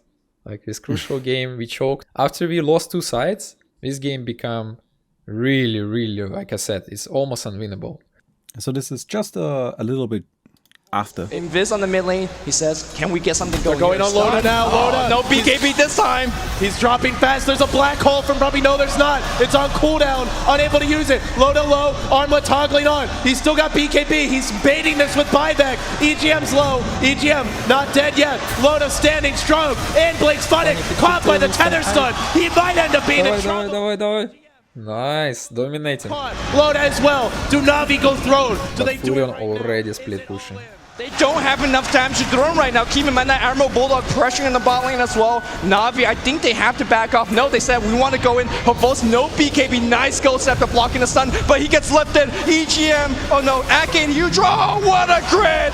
Dendi unloads, but it's Bulldog bot lane. Going for the throne. There's no glyph. They must defend. Oh, S4 is going to try to jump to the right side. He won't make it there, but again, Bulldog trying to get the Rex. Puppy's here. He's got to drop the Malefice, but he has to respect the Hex as well. Admiral Bulldog could just Hex him and kill him. EGM, he's still alive. He's baiting them all. Bulldog still working on those tier 4 towers. Alliance losing 2, but they get 1. Gem hits the deck. Still, the creep's pushing in. The base might soon fall. It's coming down to the wire. Bulldog, cat and mouse with Puppy. The tier 4's in jeopardy. See, we're killing them all, and we have a Aegis. Like, it's still in our pocket, but what can one hero do? It's gonna go down. We're gonna see a TP from Dendi, and that will drive Admiral Bulldog out of the base. Meanwhile, you see Havos still trying to run. Every buyback being spent on both sides. But look at the damage he did. That's the last tier 4. The way to the throne is now open. Admiral, Bulldog, Alliance, they find a pickup as well. They found a both. He BKBs. Does he get out in time? No crits. No crits. He will live. 2 more towers down, and that looks like even more rough. What could happen is, I think Fanny could be more focused on dealing with Furion instead of fighting. So he's like, we are forcing something on enemy base, and as soon as Furion show up, Batrider can TP set up, and then we can just BKB TP, because we have no BKB cancel. We can just BKB TP base to kill this Furion. This is the only way I can see, like, we could actually try to deal with that. If we manage to kill this Furion, we probably would be able to win the game. It looks like an unwinnable game, but it's still winnable actually. So at this point, you hadn't given up yet? Of course, no, we're giving up in Grand Finals Game 5. Are you kidding me? We would fight to the very end. I'm pretty sure we are all confident we're going to win this game. It's just me watching replay, I'm saying that after losing 2 sides, it was actually kinda almost unwinnable game. Yeah, difficult to come up with a way to deal with this kind of strategy. It's very tough in the moment, exactly. The final moments. And if Alliance decides to throne ratio, you breach travel back. It's hard to say though. Here we go. Could be a huge clash in the river. Blake, Malefice as well. He will get Claudia's buyback. It's a Crystal Maiden down, but the push comes top. It's a nice pick for NaVi. It's not enough to put this. Insta split push. We already realized what we need to do to win. He cancels the beat. Puppy, he's not going to be back in the base. He's got BKB, but no boots of travel. Coil on 2. Cancels Dendi's TP as well. They are in huge trouble. Funnick's caught. Now, if they go for the throne, it could be game. Funnick's down. Alliance are doing it. They need a little more of those to fall. Throne in jeopardy. There's a glyph. It's going to be their last stand. Dendi's back. He's going to try to focus everybody, but there's so much stuff hitting on the throne. There's no more glyph available. Down to about half HP, a quarter HP. Alliance surrounding from all sides. BKB, they want this round. They're going to do it. They're going to do it. Alliance wins. They win TI3. The Alliance just won $1.4 million. They are your This is the salt in my mouth, you know, falling, you see? No, actually I'm happy for the boys, not gonna lie. We definitely deserved. We played an amazing tournament. We actually were an amazing team. I was very sad though. Yeah, you can kind of see it here a little bit. Nah, you cannot see it here yet, but after the tournament, I think it took me a few days to get back in normal self. I actually found a funny clip of you after this tournament. Not funny, but I found it really interesting. Я проиграл 800 и выиграл 600.